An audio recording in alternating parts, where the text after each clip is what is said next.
ਧਨ ਧਨ ਧਨ ਜਨ ਆਇਆ,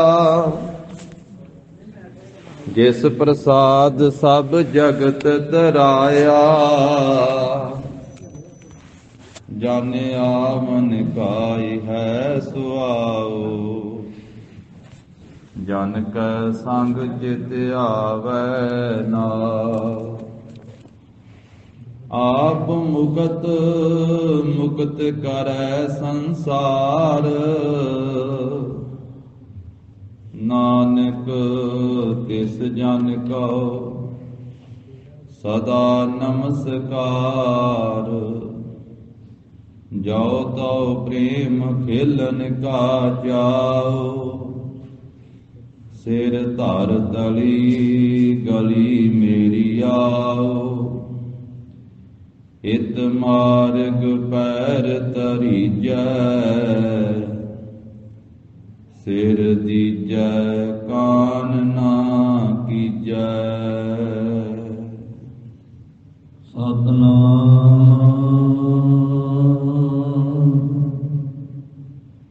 ਵਾਹਿਗੁਰੂ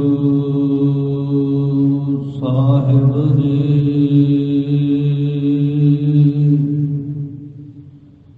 ਆਨੰਦ ਆਨੰਦ ਸਭ ਕੋ ਕਹੈ,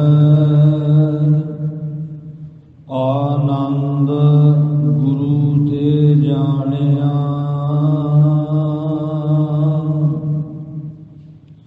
ਆਨੰਦ ਆਨੰਦ ਸਭ ਕੋ ਕਹੈ, ਆਨੰਦ ਗੁਰੂ ਤੇ ਜਾਣਿਆ।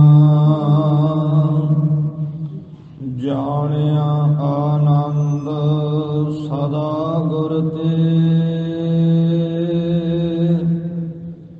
ਕਿਰਪਾ ਕਰੇ ਪਿਆਰਿਆ।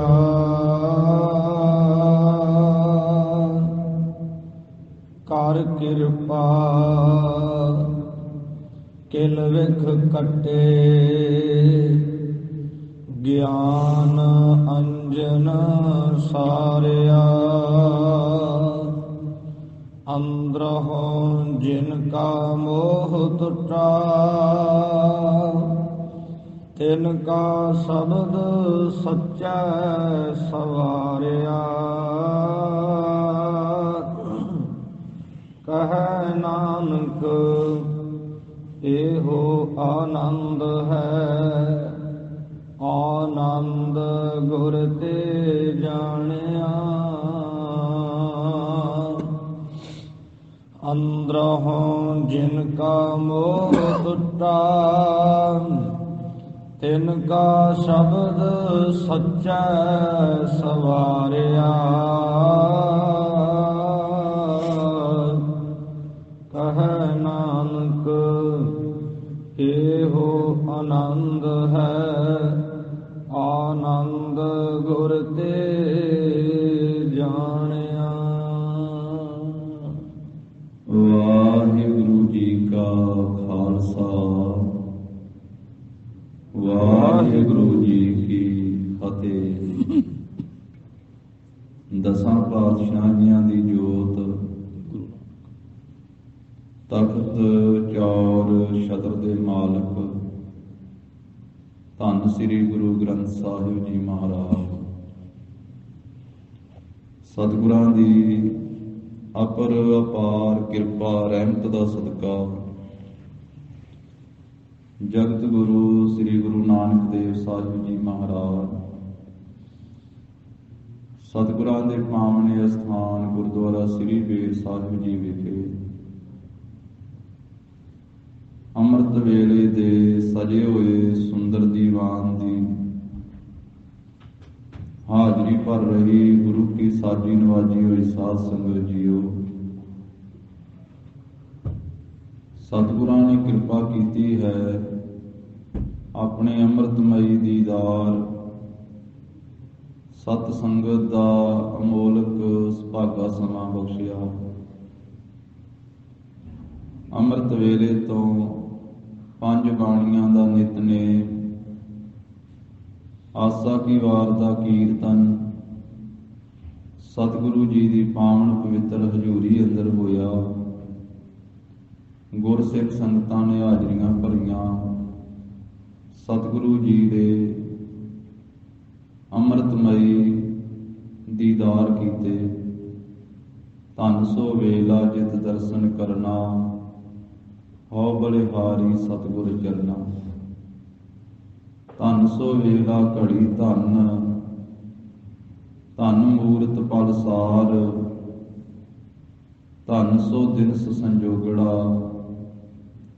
ਜਿਤ ਡਿਠਾ ਗੁਰ ਦਰਸਾਰ। ਲੜੀਵਾਰ ਰੂਪ ਦੇ ਵਿੱਚ ਅੱਜ ਦਾ ਜੋ ਪਾਵਨ ਪਵਿੱਤਰ ਉਪਦੇਸ਼ ਸਤਿਗੁਰੂ ਜੀ ਬਖਸ਼ਿਸ਼ ਕਰ ਰਹੇ ਹਨ, 917 ਅਤੇ 18 ਅੰਗ ਤੇ ਅੰਮ੍ਰਿਤ ਬਾਣੀ ਆਨੰਦ ਸਾਹਿਬ ਦੇ ਅੰਦਰ 7ਵੀਂ ਪੌੜੀ ਦੁਆਰਾ ਸਤਿਗੁਰੂ ਜੀ ਪਾਵਨ ਉਪਦੇਸ਼ ਦੀ ਬਖਸ਼ਿਸ਼ ਕਰ ਰਹੇ ਹਨ। ਜਿਵੇਂ ਸਤਿਗੁਰੂ ਜੀ ਕਿਰਪਾਲਤਾ ਕਰਦੇ ਹਨ, ਅਦਬ ਸਤਿਕਾਰ ਸ਼ਰਧਾ ਭਾਵਨਾ ਸਹਿਤ ਸਰਵਣ ਕਰੀਏ ਜੀ।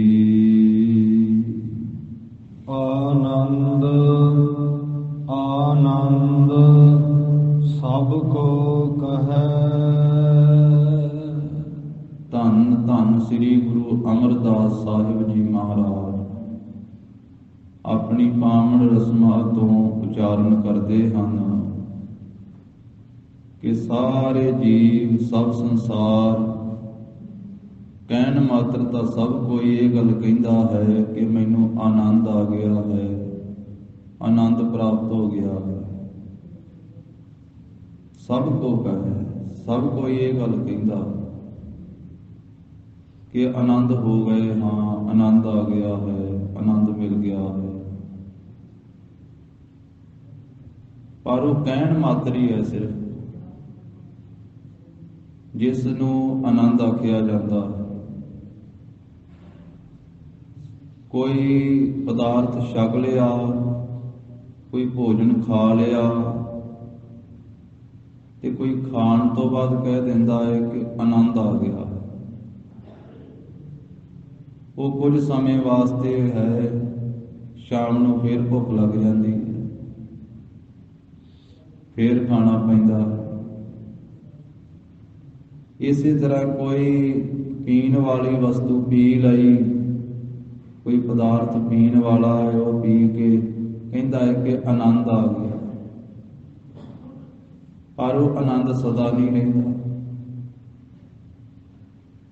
ਕੋਈ ਮਨੁੱਖ ਕੋਈ ਤਨ ਦੇ ਉੱਤੇ ਬਸਤਰ ਪਹਿਨ ਕਰਕੇ ਗੱਲ ਕਹਿ ਦਿੰਦਾ ਹੈ ਕਿ ਆਨੰਦ ਆ ਗਿਆ।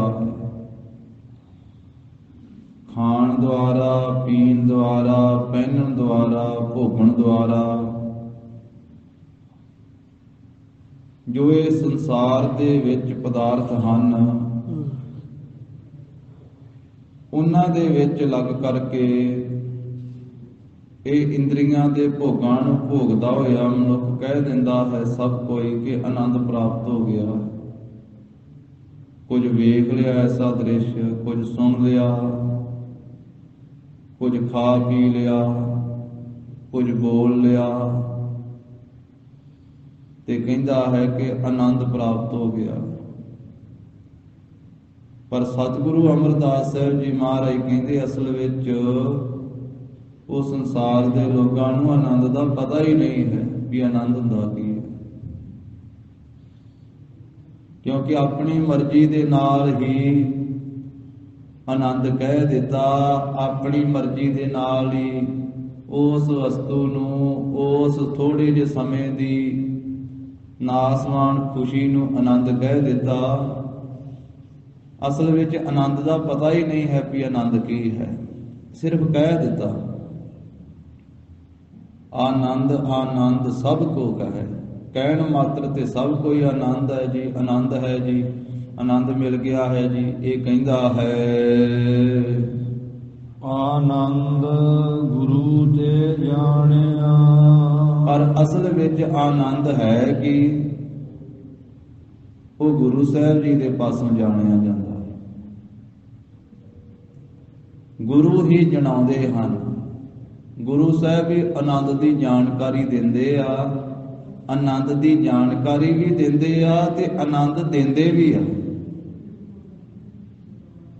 ਆਨੰਦ ਦੇ ਬਾਰੇ ਦੱਸਦੇ ਵੀ ਹਨ ਕਿ ਇਸ ਨੂੰ ਆਨੰਦ ਕਿਹਾ ਜਾਂਦਾ ਹੈ, ਤੇ ਉਹ ਫਿਰ ਜਿਹੜਾ ਆਨੰਦ ਹੈ ਉਹ ਆਨੰਦ ਬਖਸ਼ਦੇ ਵੀ ਹਨ ਗੁਰੂ ਸਾਹਿਬ ਜੀ ਆਪਣੇ ਸਿੱਖ ਨੂੰ। ਗਰੀਬ ਨਵਾਜ ਕਹਿੰਦੇ ਆਨੰਦ ਗੁਰੂ ਤੇ ਜਾਣਿਆ। ਗੁਰੂ ਸਾਹਿਬ ਜੀ ਦੇ ਪਾਸੋਂ ਆਨੰਦ ਜਾਣਿਆ ਜਾਂਦਾ, ਜੋ ਆਤਮਿਕ ਖੇੜਾ ਹੈ, ਜੋ ਆਤਮਿਕ ਖੁਸ਼ੀ ਹੈ, ਜੋ ਪ੍ਰਭੂ ਦੇ ਨਾਮ ਦੇ ਵਿੱਚ ਜੁੜ ਕਰਕੇ ਵਾਹਿਗੁਰੂ ਜੀ ਦੇ ਭਾਣੇ ਵਿੱਚ ਚੱਲਦਿਆਂ ਹੋਇਆਂ ਖੁਸ਼ੀ ਪ੍ਰਾਪਤ ਹੁੰਦੀ ਹੈ, ਉਹ ਆਨੰਦ ਗੁਰੂ ਸਾਹਿਬ ਜੀ ਦੇ ਪਾਸੋਂ ਹੀ ਜਾਣਿਆ ਜਾਂਦਾ। ਜਿਸ ਦਾ ਮਹਾਰਾਜ ਸਾਹਿਬ ਜੀ ਨੇ ਸੁਖਮਨੀ ਸਾਹਿਬ ਦੇ ਵਿੱਚ ਵੀ ਜ਼ਿਕਰ ਕੀਤਾ ਕਿ ਉਹ ਆਨੰਦ ਐਸਾ ਹੈ ਜਦੋਂ ਪ੍ਰਭੂ ਦੀ ਆਗਿਆ ਹਿਰਦੇ ਵਿੱਚ ਵਸ ਜਾਂਦੀ ਹੈ। ਜਦੋਂ ਹਿਰਦੇ ਨੂੰ ਚੰਗੀ ਲੱਗਦੀ ਹੈ ਵਾਹਿਗੁਰੂ ਜੀ ਦੀ ਆਗਿਆ, ਪ੍ਰਭ ਕੀ ਆਗਿਆ ਆਤਮ ਹਿਤਾਵੈ, ਜੀਵਨ ਮੁਕਤ ਸੋਊ ਕਹਾਵੈ। ਉਹ ਫਿਰ ਜੀਵ ਜਿਉਂਦਿਆਂ ਮੁਕਤ ਹੋ ਜਾਂਦਾ ਹੈ। ਫਿਰ ਉਸ ਨੂੰ ਆਨੰਦ ਦੀ ਪ੍ਰਾਪਤੀ ਹੁੰਦੀ ਹੈ ਨਾਮ ਵਿੱਚ ਜੁੜ ਕੇ।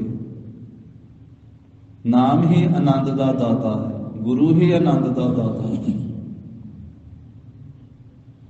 ਫਿਰ ਉਸ ਦੀ ਅਵਸਥਾ ਕੈਸੀ ਹੁੰਦੀ ਹੈ? ਆਨੰਦ ਵਿੱਚ ਟਿਕੇ ਹੋਏ ਦੀ, ਆਤਮਿਕ ਅਡੋਲਤਾ ਦੇ ਵਿੱਚ ਟਿਕੇ ਹੋਏ ਜੀਵ ਦੀ। ਪ੍ਰਭ ਕੀ ਆਗਿਆ ਆਤਮ ਹਿਤਾਵੈ, ਜੀਵਨ ਮੁਕਤ ਸੋਊ ਕਹਾਵੈ, ਤੈਸਾ ਹਰਖ ਤੈਸਾ ਉਸ ਸੋਗ।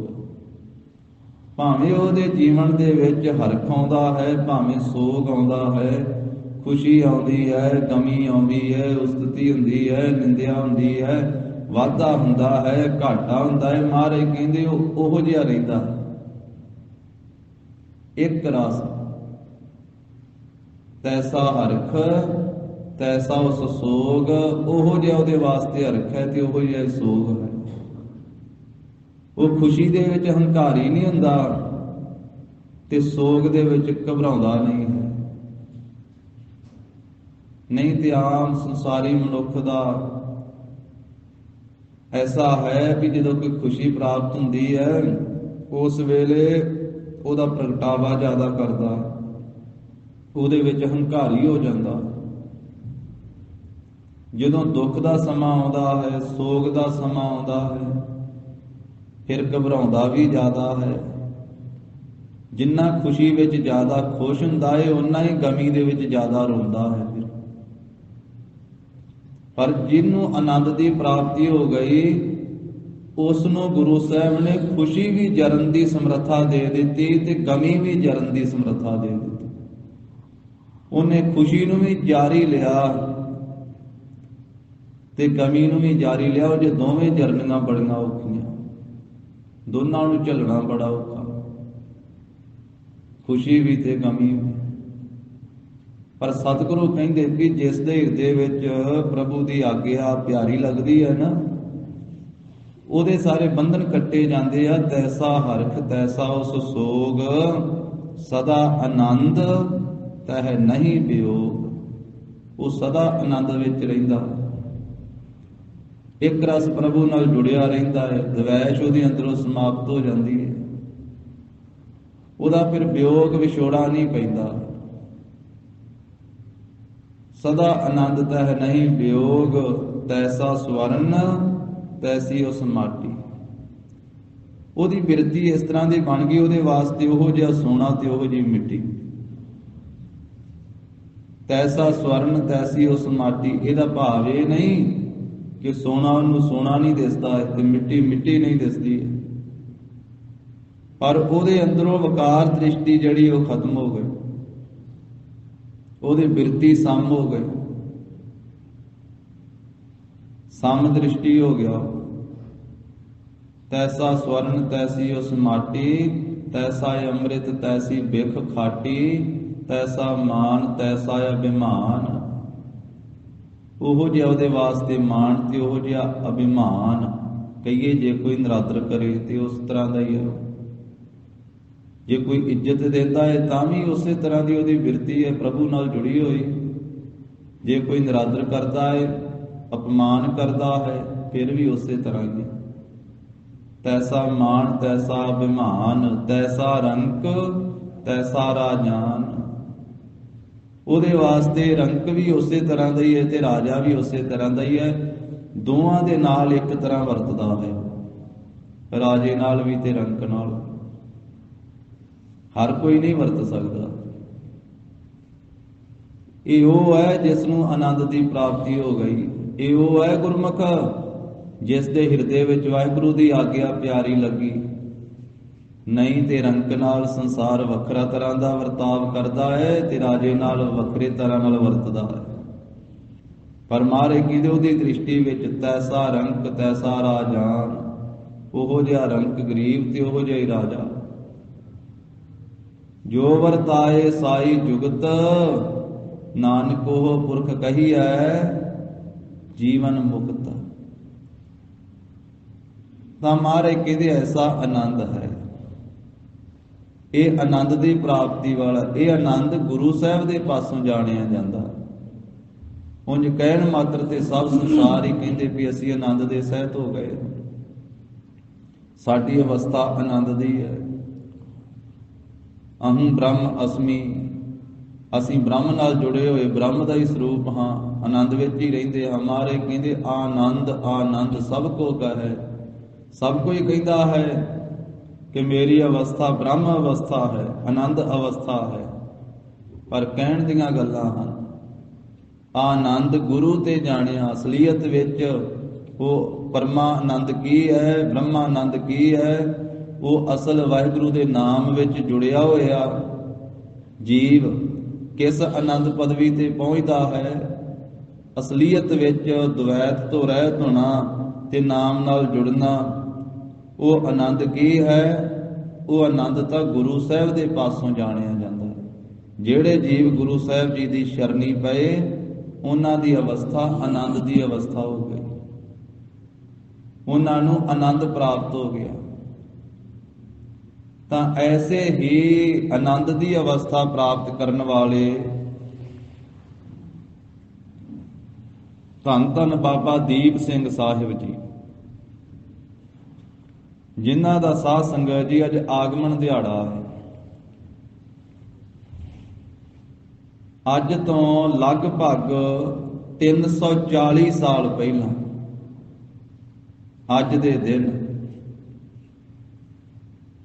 1682 ਈਸਵੀ ਸਨ 14 ਮਾਘ ਦਾ ਦਿਨ, ਮਾਝੇ ਦੀ ਧਰਤੀ, ਨਗਰ ਪਹੂਵਿੰਡ, ਸਤਿਕਾਰਯੋਗ ਬਾਬਾ ਭਗਤਾ ਜੀ, ਸਤਿਕਾਰਯੋਗ ਮਾਤਾ ਜਿਉਣੀ ਜੀ,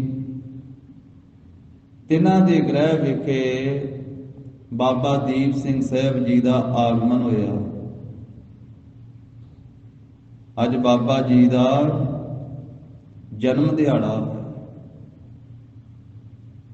ਜਿਨ੍ਹਾਂ ਨੇ ਧੰਨ ਸ੍ਰੀ ਗੁਰੂ ਗੋਬਿੰਦ ਸਿੰਘ ਮਹਾਰਾਜ ਸਾਹਿਬ ਜੀ ਦੇ ਪਾਸੋਂ ਆਨੰਦ ਜਾਣਿਆ।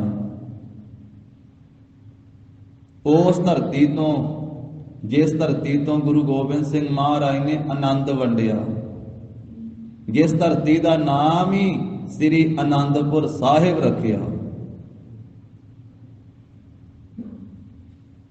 ਧੰਨ ਧੰਨ ਬਾਬਾ ਦੀਪ ਸਿੰਘ ਸਾਹਿਬ ਜੀ ਸ਼ਹੀਦ ਦੇ ਆਗਮਨ ਦਿਹਾੜੇ ਦੀਆਂ ਸਰਬੱਤ ਸੰਗਤਾਂ ਨੂੰ ਲੱਖ ਲੱਖ ਵਧਾਈਆਂ ਹੋਣ।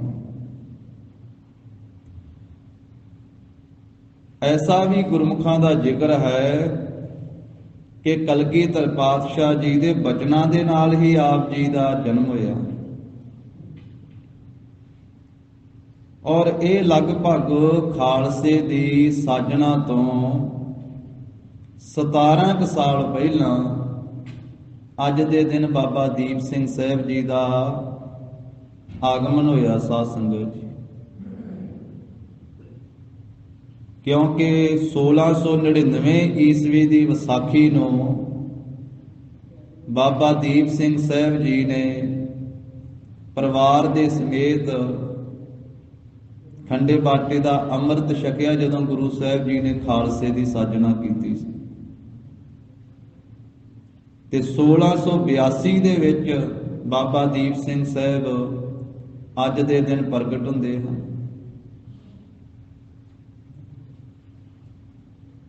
ਔਰ ਜਿਸ ਵੇਲੇ ਆਪ ਜੀ ਨੇ ਖੰਡੇ ਬਾਟੇ ਦਾ ਅੰਮ੍ਰਿਤ ਛਕਿਆ ਉਸ ਵੇਲੇ ਲਗਭਗ ਆਪ ਜੀ ਦੀ ਸਰੀਰ ਕਾਰਬਲਾ 17 ਕੁ ਵਰ੍ਹਿਆਂ ਦੀ ਸੀ। ਉਹਦੇ ਤੋਂ ਪਹਿਲਾਂ ਹੀ ਆਪ ਜੀ ਨੇ ਬਚਪਨ ਦੇ ਵਿੱਚ ਹੀ ਸ੍ਰੀ ਅਨੰਦਪੁਰ ਸਾਹਿਬ ਦੀ ਧਰਤੀ ਤੇ ਗੁਰੂ ਕਲਗੀਧਰ ਪਾਤਸ਼ਾਹ ਜੀ ਦੇ ਚਰਨਾਂ ਵਿੱਚ ਰਹਿਣਾ ਕੀਤਾ। ਆਪ ਜੀ ਦਾ ਬਚਪਨ ਦਾ ਨਾਮ ਸੀ ਦੀਪ ਤੇ ਮਾਤਾ ਪਿਤਾ ਪ੍ਰੇਮ ਦੇ ਨਾਲ ਬਚਪਨ ਦੇ ਵਿੱਚ ਆਪ ਜੀ ਨੂੰ ਦੀਪਾ ਕਹਿ ਕੇ ਵੀ ਬੁਲਾਉਂਦੇ ਸਨ। ਸੁਭਾਵਿਕ ਹੀ ਹੈ, ਮਾਤਾ ਪਿਤਾ ਅੱਧਾ ਨਾਮ ਲੈ ਕੇ ਬੁਲਾ ਲੈਂਦੇ। ਤੇ 17 ਸਾਲਾਂ ਦੀ ਸਰੀਰ ਕਾਰਬਲਾ ਹੋਣ ਤੱਕ ਅਨੰਦਪੁਰ ਸਾਹਿਬ ਦੀ ਧਰਤੀ ਤੇ ਆਪ ਜੀ ਨੇ ਗੁਰਮਤਿ ਦੀ ਮਹਾਨ ਵਿਦਿਆ ਹਾਸਲ ਕਰ ਲਈ ਸੀ। ਸ੍ਰੀ ਗੁਰੂ ਗ੍ਰੰਥ ਸਾਹਿਬ ਮਹਾਰਾਜ ਜੀ ਦੀ ਅੰਮ੍ਰਿਤ ਬਾਣੀ ਦੀ ਸੰਥਿਆ ਆਪ ਜੀ ਨੇ ਅਨੰਦਪੁਰ ਸਾਹਿਬ ਦੀ ਧਰਤੀ ਤੇ ਕੀਤੀ। ਦਸਮ ਮਹਾਰਾਜ ਜੀ ਦੀ ਬਾਣੀ ਉੱਥੇ ਦਸਮ ਪਾਤਸ਼ਾਹ ਦੇ ਚਰਨਾਂ 'ਚ ਰਹਿ ਕਰਕੇ ਪੜ੍ਹੀ। ਭਾਈ ਗੁਰਦਾਸ ਸਾਹਿਬ ਜੀ ਦੀ ਬਾਣੀ ਅਨੰਦਪੁਰ ਸਾਹਿਬ ਦੀ ਧਰਤੀ ਤੇ ਆਪ ਜੀ ਨੇ ਪੜ੍ਹੀ। ਜਿੱਥੇ ਗੁਰਮੁਖੀ ਗੁਰਬਾਣੀ ਦੀ ਪੜ੍ਹਾਈ ਆਪ ਜੀ ਨੇ ਕੀਤੀ, ਉਥੇ ਹੋਰ ਵੀ ਭਾਸ਼ਾਵਾਂ ਅਨੇਕਾਂ ਬਾਬਾ ਦੀਪ ਸਿੰਘ ਸਾਹਿਬ ਜੀ ਨੇ ਅਨੰਦਪੁਰ ਸਾਹਿਬ ਦੀ ਧਰਤੀ ਤੇ ਸਿੱਖੀਆਂ। ਬ੍ਰਿਜ ਭਾਸ਼ਾ, ਹਿੰਦੀ, ਸੰਸਕ੍ਰਿਤ, ਅਰਬੀ, ਫਾਰਸੀ, ਇਹਨਾਂ ਅਨੇਕਾਂ ਭਾਸ਼ਾਵਾਂ ਨੂੰ ਅਨੰਦਪੁਰ ਸਾਹਿਬ ਦੀ ਧਰਤੀ ਤੇ ਬਾਬਾ ਦੀਪ ਸਿੰਘ ਸਾਹਿਬ ਜੀ ਨੇ ਹਾਸਲ ਕੀਤਾ। ਤੇ ਬਚਪਨ ਵਿੱਚੋਂ ਹੀ ਆਪ ਜੀ ਨੂੰ ਐਸਾ ਰੰਗ ਲੱਗਾ, ਐਸਾ ਪ੍ਰੇਮ ਲੱਗਾ, ਜਿਸ ਪ੍ਰੇਮ ਦਾ ਜ਼ਿਕਰ ਆਪਣੀ ਰਸਨਾ ਤੋਂ ਧੰਨ ਗੁਰੂ ਨਾਨਕ ਦੇਵ ਸਾਹਿਬ ਮਹਾਰਾਜ ਜੀ ਨੇ ਕੀਤਾ ਹੈ। ਜਾਓ ਤੋ ਪ੍ਰੇਮ ਖੇਲਣ ਕਾ ਚਾਓ, ਜਾਓ ਤੋ ਪ੍ਰੇਮ ਖੇਲਣ ਕਾ ਚਾਓ, ਜਾਓ ਤੋ प्रेम खेलन का चाओ, जाओ तो प्रेम खेलन का चाओ। सिर धर तली गली मेरी आओ, सिर धर तली गली मेरी आओ, सिर धर तली गली मेरी आओ, सिर धर तली गली मेरी आओ।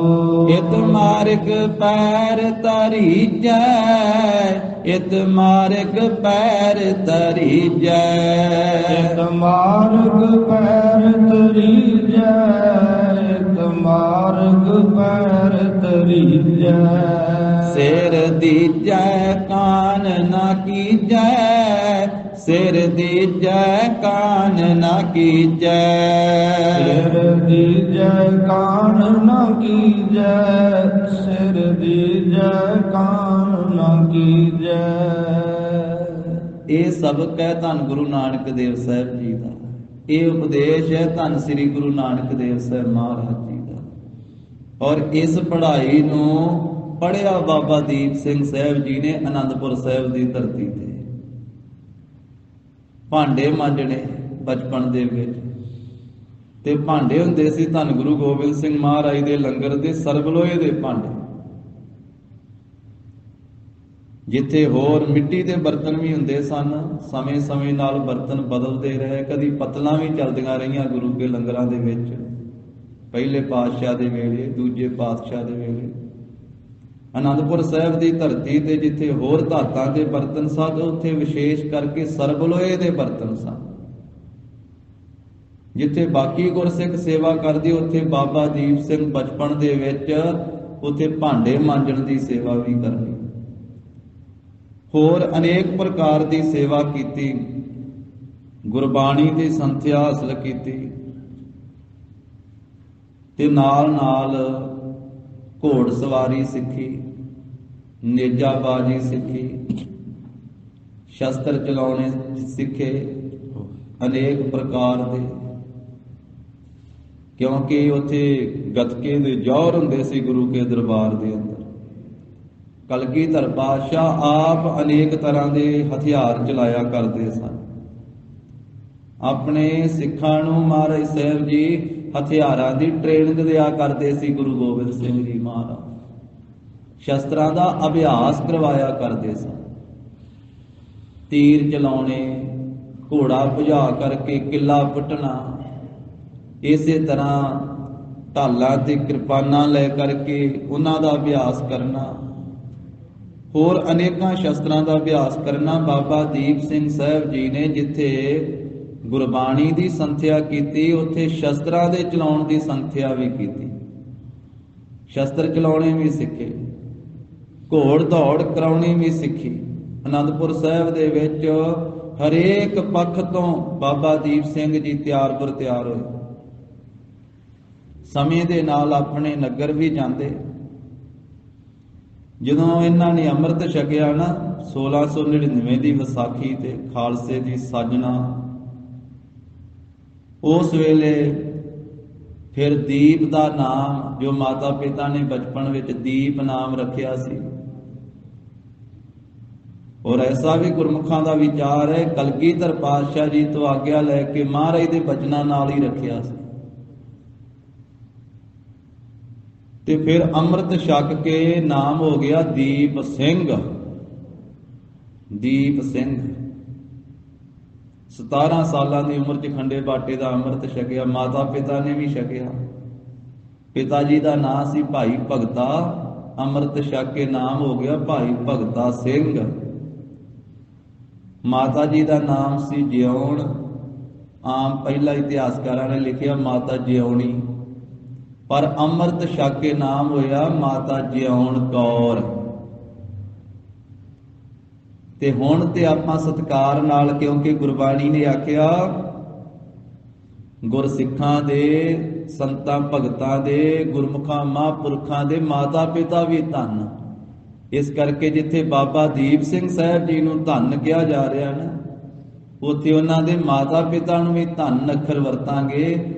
ਧੰਨ ਧੰਨ ਪਿਤਾ ਬਾਬਾ ਭਗਤਾ ਜੀ ਤੇ ਧੰਨ ਧੰਨ ਮਾਤਾ ਜਿਉਣ ਕੌਰ ਜੀ, ਜਿਨ੍ਹਾਂ ਦੇ ਘਰ ਦੇ ਵਿੱਚ ਧੰਨ ਧੰਨ ਬਾਬਾ ਦੀਪ ਸਿੰਘ ਜੀ ਸ਼ਹੀਦ, ਉਹਨਾਂ ਦਾ ਆਗਮਨ ਹੋਇਆ। ਕੋਈ ਵੀ ਮਨੁੱਖ ਜਨਮ ਕਰਕੇ ਮਹਾਨ ਨਹੀਂ ਹੁੰਦਾ ਹੈ, ਕਰਮ ਕਰਕੇ ਮਹਾਨ ਹੁੰਦਾ ਹੈ। ਜਿਸ ਦਾ ਕਰਮ ਮਹਾਨ ਹੈ ਉਹ ਮਹਾਨ ਹੁੰਦਾ ਹੈ। ਕਈ ਵਾਰੀ ਜਨਮ ਉੱਚੇ ਥਾਂ ਤੇ ਵੀ ਹੋਵੇ ਤੇ ਮਨੁੱਖ ਦਾ ਕਰਮ ਉੱਚਾ ਨਾ ਹੋਵੇ ਤੇ ਉਹ ਮਹਾਨ ਨਹੀਂ ਬਣ ਸਕਦਾ। ਜਿੰਨਾ ਸਤਿਕਾਰ ਇਹਨਾਂ ਗੁਰਸਿੱਖਾਂ ਦਾ ਹੈ ਨਾ ਗੁਰੂ ਪੰਥ ਦੇ ਵਿੱਚ, ਤੇ ਕਈਆਂ ਗੁਰੂ ਪੁੱਤਰਾਂ ਦਾ ਵੀ ਇੰਨਾ ਸਤਿਕਾਰ ਨਹੀਂ ਹੈ। ਜਨਮ ਤਾਂ ਭਾਵੇਂ ਗੁਰੂ ਸਾਹਿਬ ਦੇ ਆਪਣੇ ਘਰ ਵਿੱਚ ਹੋਇਆ, ਜਿਵੇਂ ਬਾਬਾ ਪ੍ਰਿਥੀ ਚੰਦ, ਜਿਵੇਂ ਬਾਬਾ ਰਾਮ ਰਾਏ ਜੀ। ਗੁਰੂ ਸਾਹਿਬ ਜੀ ਦੀ ਬਾਣੀ ਨੂੰ ਬਦਲਣ ਕਰਕੇ, ਗੁਰੂ ਘਰ ਵੱਲੋਂ ਬੇਮੁਖ ਹੋਣ ਕਰਕੇ ਮਹਾਰਾਜ ਸਾਹਿਬ ਜੀ ਨੇ ਤਿਆਗ ਹੀ ਦਿੱਤਾ ਸੀ ਗੁਰੂ ਹਰਿਰਾਏ ਸਾਹਿਬ ਜੀ। ਪਰ ਸਮੇਂ ਦੇ ਨਾਲ ਬਾਬੇ ਰਾਮ ਰਾਏ ਨੇ ਵੀ ਦਸ਼ਮੇਸ਼ ਪਾਤਸ਼ਾਹ ਜੀ ਤੋਂ ਮਾਫੀ ਮੰਗ ਲਈ ਸੀ। ਐਸਾ ਜ਼ਿਕਰ ਆਉਂਦਾ ਇਤਿਹਾਸ ਦੇ ਵਿੱਚ। ਮਨੁੱਖ ਕਰਮ ਕਰਕੇ ਮਹਾਨ ਹੁੰਦਾ ਹੈ।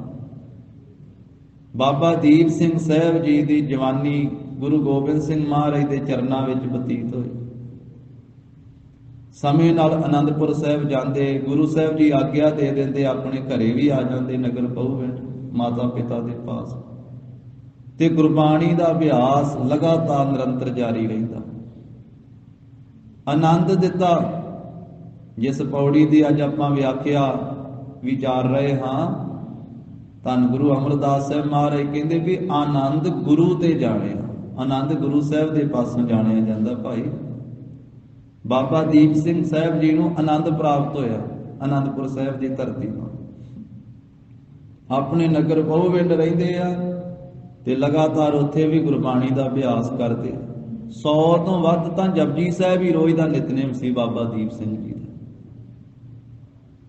111 ਕਈਆਂ ਗੁਰਮੁਖਾਂ ਨੇ ਜ਼ਿਕਰ ਕੀਤਾ, 111 ਜਪਜੀ ਸਾਹਿਬ ਰੋਜ਼ ਕਰਨੇ, 5 ਗ੍ਰੰਥੀ ਦਾ ਨਿਤਨੇਮ ਕਰਨਾ ਰੋਜ਼, 10 ਗ੍ਰੰਥੀ ਦਾ ਨਿਤਨੇਮ ਰੋਜ਼ ਕਰਨਾ।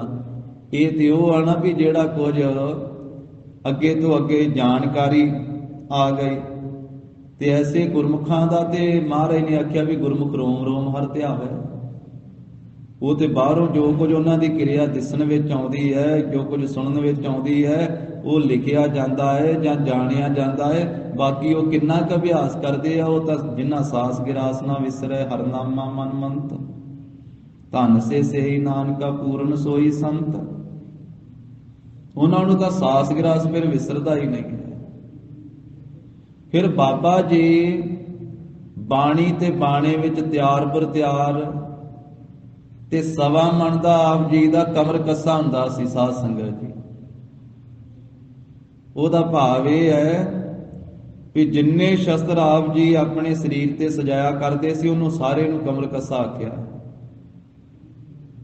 ਵੀ ਸਵਾ ਮਣ ਭਾਰ ਹੁੰਦਾ ਸੀ ਉਹਨਾਂ ਸ਼ਸਤਰਾਂ ਦਾ ਹੀ, ਜਿਹੜੇ ਬਾਬਾ ਦੀਪ ਸਿੰਘ ਜੀ ਆਪਣੇ ਸਰੀਰ ਤੇ ਧਾਰਨ ਕਰਕੇ ਰੱਖਦੇ ਸਨ। 18 ਸੇਰ ਦਾ ਤੇ ਇਕੱਲਾ ਖੰਡਾ ਹੀ ਸੀ ਬਾਬੇ ਦੀਪ ਸਿੰਘ ਦਾ, ਬਾਕੀ ਹੋਰ ਸ਼ਸਤਰ ਵੀ ਆਪਣੇ ਕੋਲੇ ਰੱਖਦੇ ਸਨ। ਉਹ ਕਮਰ ਕੱਸੇ ਦੇ ਵਿੱਚ ਅਨੇਕ ਤਰ੍ਹਾਂ ਦੇ ਅੱਜ ਵੀ ਸ੍ਰੀ ਅਕਾਲ ਤਖਤ ਸਾਹਿਬ ਉਹਨਾਂ ਸ਼ਸਤਰਾਂ ਦੇ ਦਰਸ਼ਨ ਕਰਵਾਏ ਜਾਂਦੇ। ਕਿੰਨੇ ਚੱਕਰ ਹੀ ਦਮਾਲੇ ਵਿੱਚ ਸਜਾਉਂਦੇ ਸੀ ਬਾਬਾ ਦੀਪ ਸਿੰਘ ਸਾਹਿਬ। ਥੱਲੇ ਕੇਸਕੀ ਜਦੋਂ ਕਰਦੇ ਸੀ, ਛੋਟੀ ਦਸਤਾਰ ਜਿਹਨੂੰ ਆਪਾਂ ਕਹਿੰਦੇ ਆ, ਕੇਸਾਂ ਨਾਲ ਜੂੜੇ ਨਾਲ ਲਪੇਟ ਕੇ ਜੋ ਕੇਸਕੀ ਕੀਤੀ ਜਾਂਦੀ ਹੈ, ਇੱਕ ਛੋਟਾ ਚੱਕਰ ਕੇਸਕੀ ਦੇ ਵਿੱਚ ਸਜਾਇਆ ਕਰਦੇ ਸੀ, ਜਿਹਦੇ ਇੱਕ ਪਾਸੇ ਮੂਲ ਮੰਤਰ ਲਿਖਿਆ, ਇੱਕ ਪਾਸੇ 10 ਗੁਰੂ ਸਾਹਿਬਾਂ ਦੇ ਨਾਮ ਲਿਖੇ। ਉਹਦੇ ਦੀਦਾਰ ਅੱਜ ਵੀ ਆਪਾਂ ਤਖਤ ਸਾਹਿਬ ਤੇ ਸ੍ਰੀ ਕੇਸਗੜ੍ਹ ਸਾਹਿਬ ਕਰ ਸਕਦੇ ਹਾਂ। ਉਦੋਂ ਬਾਅਦ ਦਮਾਲੇ ਦੇ ਉੱਤੇ ਹੋਰ ਅਨੇਕਾਂ ਸ਼ਸਤਰ ਸਜਾਉਂਦੇ ਬਾਬਾ ਜੀ, ਔਰ ਪਿਸਤੌਲ ਵੀ ਆਪਣੇ ਕੋਲੇ ਰੱਖਿਆ ਕਰਦੇ ਸਨ। ਉਹਦੇ ਵੀ ਦਰਸ਼ਨ ਕਰਾਏ ਜਾਂਦੇ ਆ ਤਖਤ ਸਾਹਿਬ ਤੇ। ਉਹਨਾਂ ਦਿਨਾਂ ਦੇ ਜਿਸ ਤਰ੍ਹਾਂ ਦੇ ਪਿਸਤੌਲ ਹੁੰਦੇ ਸੀ। ਤਾਂ ਫਿਰ ਬਾਬਾ ਜੀ ਨੇ ਪੇਸ਼ ਕਬਜ਼, ਖੰਜਰ, ਇਸੇ ਤਰ੍ਹਾਂ ਕਟਾਰਾਂ, ਇਹ ਆਦਿਕ ਜਿਹੜੇ ਸ਼ਸਤਰੇ ਵੀ ਰੱਖਣੇ, ਸੰਜੋ ਵੀ ਪਹਿਨ ਕੇ ਰੱਖਣੀ, ਤੇ ਤਿਆਰ ਬਰ ਤਿਆਰ ਹਰ ਵੇਲੇ ਰਹਿੰਦੇ ਸਨ। ਬਾਬਾ ਦੀਪ ਸਿੰਘ ਸਾਹਿਬ ਜੀ ਨੇ ਵਿਆਹ ਨਹੀਂ ਕਰਵਾਇਆ, ਉਹਨਾਂ ਨੇ ਗ੍ਰਸਤ ਨਹੀਂ ਧਾਰਨ ਕੀਤਾ। ਉਹ ਬਾਲ ਬ੍ਰਹਮਚਾਰੀ ਜਤੀ ਸਤੀ ਰਹੇ। ਗ੍ਰਸਤ ਦੀ ਪ੍ਰਧਾਨਤਾ ਹੈ ਗੁਰੂ ਘਰ ਦੇ ਵਿੱਚ, ਮਹਾਨਤਾ ਹੈ। ਗ੍ਰਸਤ ਨੂੰ ਪ੍ਰਧਾਨ ਆਖਿਆ ਹੈ, ਮਹਾਨ ਆਖਿਆ ਹੈ, ਪਰ ਦੋਵੇਂ ਰਾਹੀ ਹਨ। ਜੇ ਕੋਈ ਗ੍ਰਸਤ ਦਾ ਤਿਆਗ ਕਰਕੇ ਜਤੀ ਸਤੀ ਰਹਿ ਕੇ ਸੇਵਾ ਸਿਮਰਨ ਕਰਕੇ ਆਪਣਾ ਜੀਵਨ ਬਸਰ ਕਰਦਾ ਹੈ, ਉਹ ਵੀ ਪ੍ਰਵਾਨ ਹੁੰਦਾ। ਕਬੀਰ ਜੋ ਗ੍ਰਹਿ ਕਰਹਿ ਤਾ ਧਰਮ ਕਰ, ਨਾਹੀ ਤਾਂ ਕਰ ਬੈਰਾਗ। ਇਹ ਬੈਰਾਗ ਵਾਲਾ ਰਸਤਾ ਵੀ ਹੈ। ਬੈਰਾਗੀ ਬੰਧਨ ਕਰੇ ਤਾ ਕੋ ਵੱਡੋ ਅਭਾਗ। ਪਰ ਜਿਹੜਾ ਬੈਰਾਗੀ ਬਣ ਕੇ, ਤਿਆਗੀ ਬਣ ਕੇ ਫੇਰ ਮੋਹ ਮਮਤਾ ਵਿੱਚ ਫਸਦਾ ਹੈ, ਭਗਤ ਕਬੀਰ ਸਾਹਿਬ ਕਹਿੰਦੇ ਉਹਦੇ ਤਾਂ ਫਿਰ ਬਹੁਤੇ ਮਾੜੇ ਹੀ ਭਾਗ। ਸਮੇਂ ਦੇ ਨਾਲ ਜਦੋਂ ਕਲਗੀਧਰ ਪਾਤਸ਼ਾਹ ਜੀ ਆਨੰਦਪੁਰ ਸਾਹਿਬ ਛੱਡ ਕਰਕੇ ਮਾਲਵੇ ਦੇ ਵਿੱਚ ਵਿਚਰਦੇ ਹਨ, ਸਾਹਿਬਜ਼ਾਦੇ ਸ਼ਹੀਦ ਹੋ ਜਾਂਦੇ ਆ, ਔਰ ਸਤਿਗੁਰੂ ਜੀ ਵਿਚਰਦੇ ਵਿਚਰਦੇ ਸਾਬੋ ਕੀ ਤਲਵੰਡੀ ਜਾਂਦੇ, ਜਿੱਥੇ ਜੰਗ ਦਾ ਕਮਰ ਕੱਸਾ ਖੋਲਦੇ ਹਨ।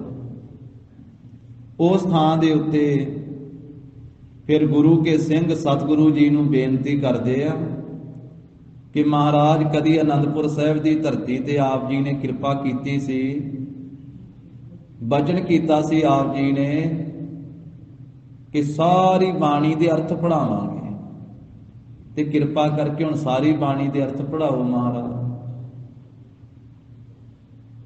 वो कारण ये बनिया सी साध संगत जी, होले महल्ले वाला दिन सी ते अमृत वेले सिंह गुरबाणी का पाठ करता सी। दक्षिणी ओंकार की बाणी का पाठ करदिया होया करते की मित करता जाणै, कै जाणै गुर सूरा दी थां ते, कै दी थां ते के पढ़ गया। सतगुरु श्री गुरु गोबिंद सिंह महाराज जी के सरवणा विच आवाज पई ते सतगुरु जी ने आवाज मार के आख्या, सिंघा गुरबाणी सुध पढ़ पाई। नहीं सुनिया, चपेड़ भी मरवाई हजूरीए सिख नूं कह के। दीवान की समाप्ति ते सिंह ने आके बेनती की कि महाराज आप जी कहते हो गुरबाणी का पल्ला फड़ो, गुरबाणी वध तो वध पढ़िया करो, गुरबाणी का अभ्यास करो ते गुरबाणी लोक परलोक दे विच रखिया करेगी। महाराज गुरबाणी पढ़दे इत्थे ही चपेड़ा वजदियां। आप जी दे हजूरीए सिंह ने मेरे सवेरे चपेड़ा मारतियां। सतगुरु कहते भी सिंघा तैनू उन्नी पीड़ नहीं हुई जिन्नी सानू हुई, सिंघा तैनू उन्ना दुख नहीं होया, तू गुरबाणी का गलत उचारण करदा सी, कै दी थां ते तू के पढ़िया। सिंघा तैनू पता इस पंक्ति का अर्थ की? महाराज आप दसो कृपा करके।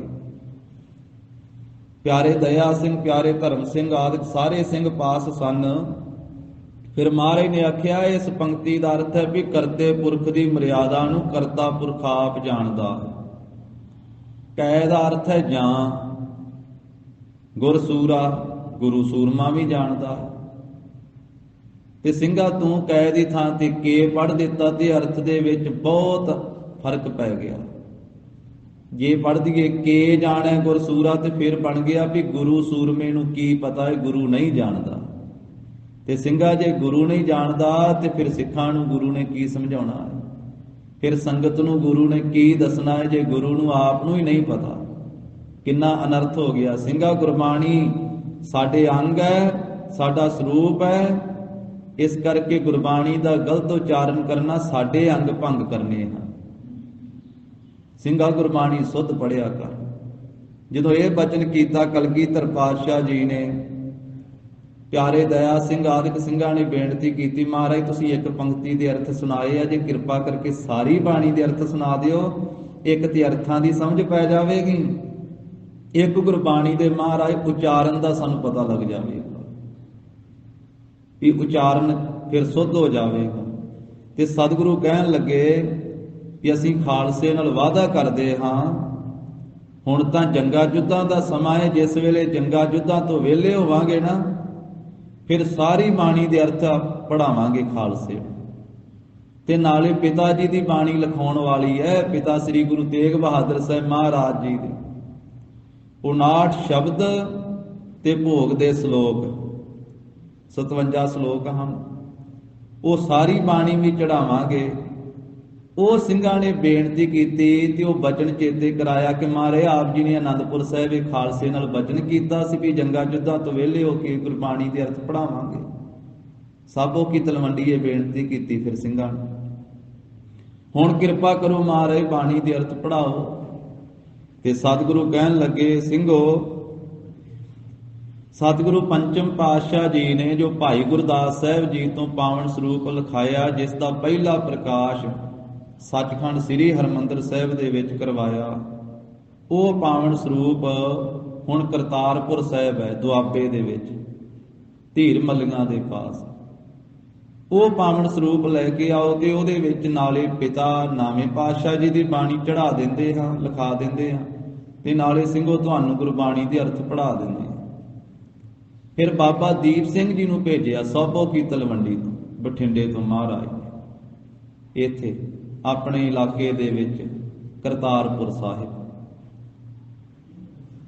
ते धीर मलियां कोलों पावन स्वरूप लैण वास्ते बाबा दीप सिंह जी 25 सिंघां समेत आए ते उन्हां ने ना कर दित्ती। ख्याल सी जे पावन स्वरूप साडे कोले चले गया ते संगत ने साडे कोले कित्थे आउणा। फिर ਮਾਇਆ ਨਹੀਂ ਆਉਣੀ, ਚੜ੍ਹਤ ਚੜਾਵਾ ਨਹੀਂ ਆਉਣਾ। ਕਹਿਣ ਲੱਗੇ ਵੀ ਗੁਰੂ ਗੋਬਿੰਦ ਸਿੰਘ ਜੀ ਆਪ 10ਵੇਂ ਪਾਤਸ਼ਾਹ ਕਹਾਉਂਦੇ ਆ, ਜਿਵੇਂ ਪਹਿਲੇ ਗੁਰੂ ਸਾਹਿਬਾਂ ਨੇ ਕੰਠੋਂ ਬਾਣੀ ਉਚਾਰਨ ਕੀਤੀ ਆ, ਗੁਰੂ ਗੋਬਿੰਦ ਸਿੰਘ ਵੀ ਆਪਣੇ ਮੁਖ ਤੋਂ ਹੀ ਬਾਣੀ ਉਚਾਰਨ ਕਰ ਲੈਣ, ਕੰਠੋਂ ਹੀ ਬਾਣੀ ਉਚਾਰਨ ਕਰਕੇ ਲਿਖਾ ਲੈਣ। ਬਾਬਾ ਦੀਪ ਸਿੰਘ ਜੀ ਸਿੰਘਾਂ ਸਮੇਤ ਖਾਲੀ ਵਾਪਸ ਗਏ, ਜਾ ਕੇ ਕਲਗੀਧਰ ਪਾਤਸ਼ਾਹ ਮਹਾਰਾਜ ਸਾਹਿਬ ਜੀ ਨੂੰ ਬੇਨਤੀ ਕੀਤੀ। ਮਹਾਰਾਜ ਉਹਨਾਂ ਨੇ ਤੇ ਨਾ ਕਰ ਦਿੱਤੀ ਹੈ ਧੀਰ ਮੱਲੀਆਂ, ਤੇ ਆਹ ਗੱਲ ਆਖੀ ਵੀ ਗੁਰੂ ਗੋਬਿੰਦ ਸਿੰਘ ਕੰਠੋਂ ਹੀ ਬਾਣੀ ਉਚਾਰਨ ਕਰ ਲੈਣ। ਮਹਾਰਾਜ ਮੁਸਕਰਾਏ, ਕਹਿਣ ਲੱਗੇ ਫਿਰ ਤੰਬੂ ਲਾਇਆ ਗਿਆ, ਇੱਕ ਥੜਾ ਬਣਾਇਆ ਗਿਆ, ਮਿੱਟੀ ਦਾ ਉੱਚਾ ਥੜਾ, ਉਹਦੇ ਤੇ ਤੰਬੂ ਲਾਇਆ। ਕਹਿਣ ਲੱਗੇ ਵੀ ਹੁਣ ਹੋਰ ਕੋਈ ਸਰੂਪ ਨਹੀਂ ਮੰਗਾਵਾਂਗੇ, ਹੁਣ ਕੰਠੋਂ ਹੀ ਬਾਣੀ ਉਚਾਰਨ ਕਰਾਂਗੇ। ਹੋਰ ਵੀ ਸਰੂਪ ਸਨ, ਭਾਈ ਬੰਨੋ ਜੀ ਵਾਲੀਆਂ ਬੀੜਾਂ ਵੀ ਸਨ, ਪਰ ਮਹਾਰਾਜ ਨੇ ਨਹੀਂ ਮੰਗਵਾਈਆਂ। ਭਾਈ ਮਣੀ ਸਿੰਘ ਜੀ ਨੂੰ ਲਖਾਰੀ ਲਾਇਆ ਤੇ ਬਾਬਾ ਦੀਪ ਸਿੰਘ ਜੀ ਨੂੰ ਆਖਿਆ ਨਾਲ ਦੇ ਸਿੰਘਾਂ ਨੂੰ ਨਾਲ ਲੈ ਕੇ ਸ਼ਾਹੀ ਕਲਮ ਤੇ ਕਾਗਜ਼ ਦੀ ਸੇਵਾ ਕਰੋ ਤੁਸੀਂ। ਉਹ ਸਾਰੀ ਸੇਵਾ ਕੀਤੀ ਗਈ, ਪ੍ਰਬੰਧ ਕੀਤਾ ਗਿਆ ਤੇ ਕਲਗੀਧਰ ਪਾਤਸ਼ਾਹ ਜੀ ਨੇ ਫਿਰ ਤੰਬੂ ਦੇ ਵਿੱਚ ਚੌਂਕੜਾ ਲਾ ਕਰਕੇ ਗੁਰਬਾਣੀ ਉਚਾਰਨ ਕਰਨੀ ਆਰੰਭ ਕੀਤੀ। ਪਹਿਲੇ ਦਿਨ ਹੀ ਜਪਜੀ ਸਾਹਿਬ, ਰਹਿਰਾਸ ਸਾਹਿਬ ਤੇ ਕੀਰਤਨ ਸੋਹਿਲਾ 3 ਬਾਣੀਆਂ ਉਚਾਰਨ ਕਰਕੇ ਲਿਖਾ ਕੇ ਸਵੇਰ ਤੋਂ ਦੁਪਹਿਰ ਤੱਕ ਤੇ ਦੁਪਹਿਰ ਤੋਂ ਸ਼ਾਮ ਤੀਕ ਫਿਰ ਇਹਨਾਂ ਬਾਣੀਆਂ ਦੇ ਅਰਥ ਪੜ੍ਹਾ ਦਿੱਤੇ, ਅਰਥ ਸੁਣਾ ਦਿੱਤੇ ਮਹਾਰਾਜ ਨੇ।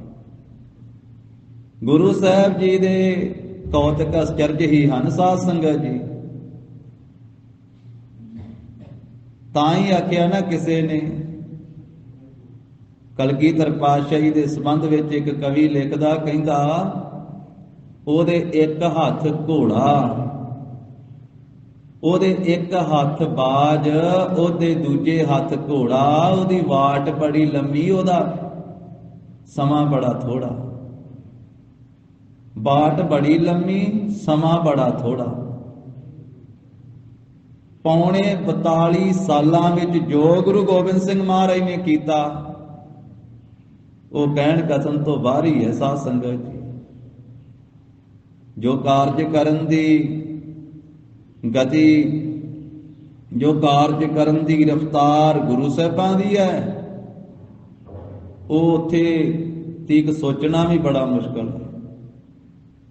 ਮਹਾਰਾਜ ਸਾਹਿਬ ਜੀ ਨੇ, ਆਮ ਬੰਦਾ ਤੇ ਇਹ ਗੱਲ ਕਹੇਗਾ ਵੀ ਇੱਕੇ ਦਿਨ ਵਿੱਚ 3 ਬਾਣੀਆਂ ਲਿਖਾ ਕੇ 3 ਬਾਣੀਆਂ ਦੇ ਅਰਥ ਕਰਨੇ ਸੌਖੀ ਗੱਲ ਹੈ, ਪਰ ਗੁਰੂ ਦੀ ਗੱਲ ਹੈ, ਗੁਰੂ ਦੀ ਗੱਲ ਹੈ। ਗੁਰੂ ਸਭ ਕੁਝ ਕਰਨ ਦੀ ਸਮਰੱਥਾ ਰੱਖਦੇ। ਪਹਿਲੇ ਦਿਨ ਹੀ 3 ਬਾਣੀਆਂ ਲਿਖਾ ਕੇ 3 ਬਾਣੀਆਂ ਦੇ ਅਰਥ ਵੀ ਪੜ੍ਹਾ ਦਿੱਤੇ।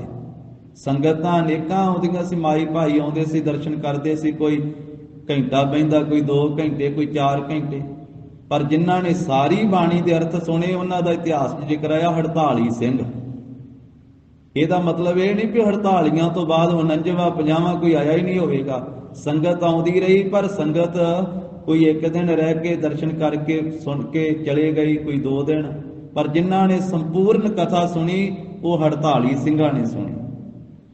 ਇੱਕ ਓੰਕਾਰ ਤੋਂ ਲੈ ਕੇ 18 10 20 ਤੱਕ ਧੰਨ ਗੁਰੂ ਗੋਬਿੰਦ ਸਿੰਘ ਮਹਾਰਾਜ ਜੀ ਨੇ ਧੁਰ ਕੀ ਬਾਣੀ ਦੀ, ਸਾਰੀ ਬਾਣੀ ਦੀ ਕਥਾ ਸੁਣਾਈ ਆਪਣੀ ਰਸਨਾ ਤੋਂ।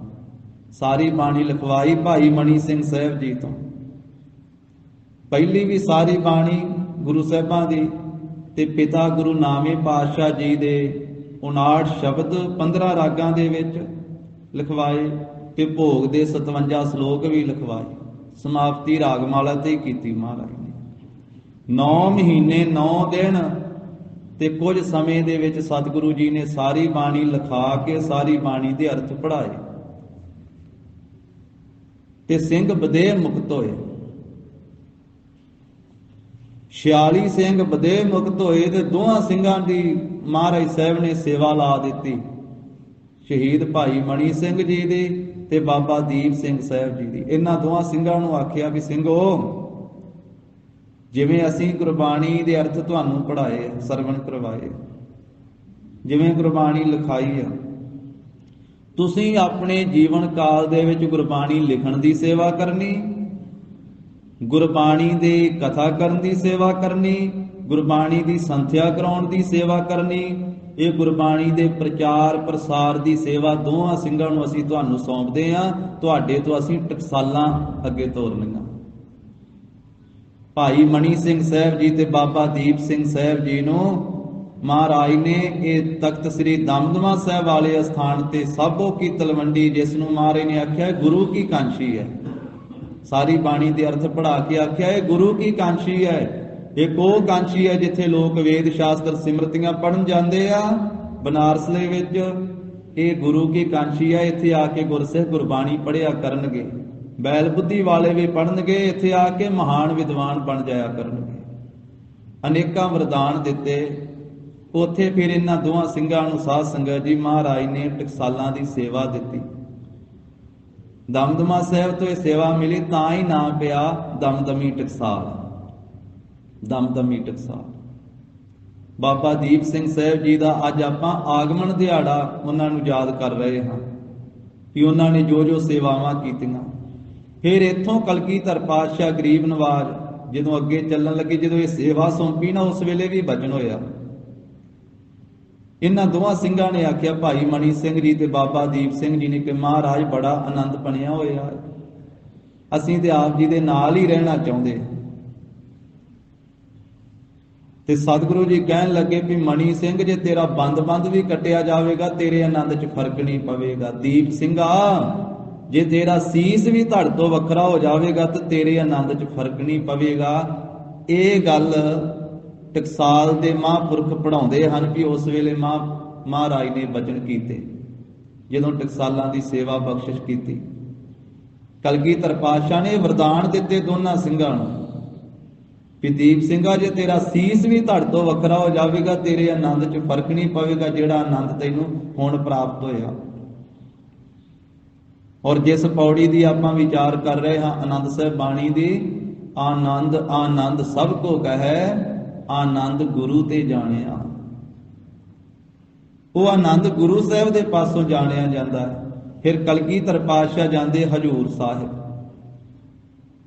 ਸ੍ਰੀ ਅਬਚਲ ਨਗਰ ਹਜੂਰ ਸਾਹਿਬ ਦੀ ਧਰਤੀ ਤੇ 1708 ਈਸਵੀ ਸਨ ਨੂੰ ਧੰਨ ਗੁਰੂ ਗ੍ਰੰਥ ਸਾਹਿਬ ਮਹਾਰਾਜ ਜੀ ਨੂੰ ਜਦੋਂ ਗੁਰਿਆਈ ਦਿੰਦੇ ਨਾ, ਉਸ ਵੇਲੇ ਚੌਰ ਬਰਦਾਰ ਹਨ ਭਾਈ ਮਣੀ ਸਿੰਘ ਸਾਹਿਬ ਜੀ ਚੌਰ ਕਰਦੇ, ਜਿਸ ਦਿਨ ਮਹਾਰਾਜ ਨੇ ਗੁਰਤਾ ਗੱਦੀ ਦਿੱਤੀ। ਜੋ 5 ਸਿੰਘ ਸਾਹਮਣੇ ਸਨਮੁਖ ਤਾਬਿਆ ਸੇਵਾ ਦੇ ਵਿੱਚ ਹਾਜ਼ਰ ਕੀਤੇ, ਉਹਨਾਂ 5 ਸਿੰਘਾਂ ਦੇ ਵਿੱਚ ਇੱਕ ਬਾਬਾ ਦੀਪ ਸਿੰਘ ਸਾਹਿਬ ਜੀ ਵੀ ਸ਼ਾਮਲ ਹਨ।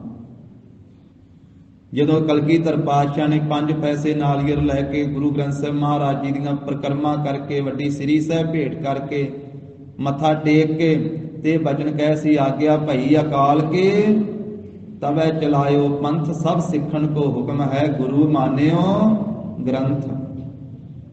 ਗੁਰੂ ਗ੍ਰੰਥ ਜੀ ਮਾਨਿਓ ਪ੍ਰਗਟ ਗੁਰਾਂ ਕੀ ਦੇਹ, ਜੋ ਪ੍ਰਭ ਕੋ ਮਿਲਬੋ ਚਾਹੈ ਖੋਜ ਸ਼ਬਦ ਮੈਂ ਲੇਹ। ਬਾਬਾ ਦੀਪ ਸਿੰਘ ਸਾਹਿਬ ਜੀ ਉਸ ਵੇਲੇ 5 ਸਿੰਘਾਂ ਦੇ ਵਿੱਚ ਸ਼ਾਮਲ ਹਨ।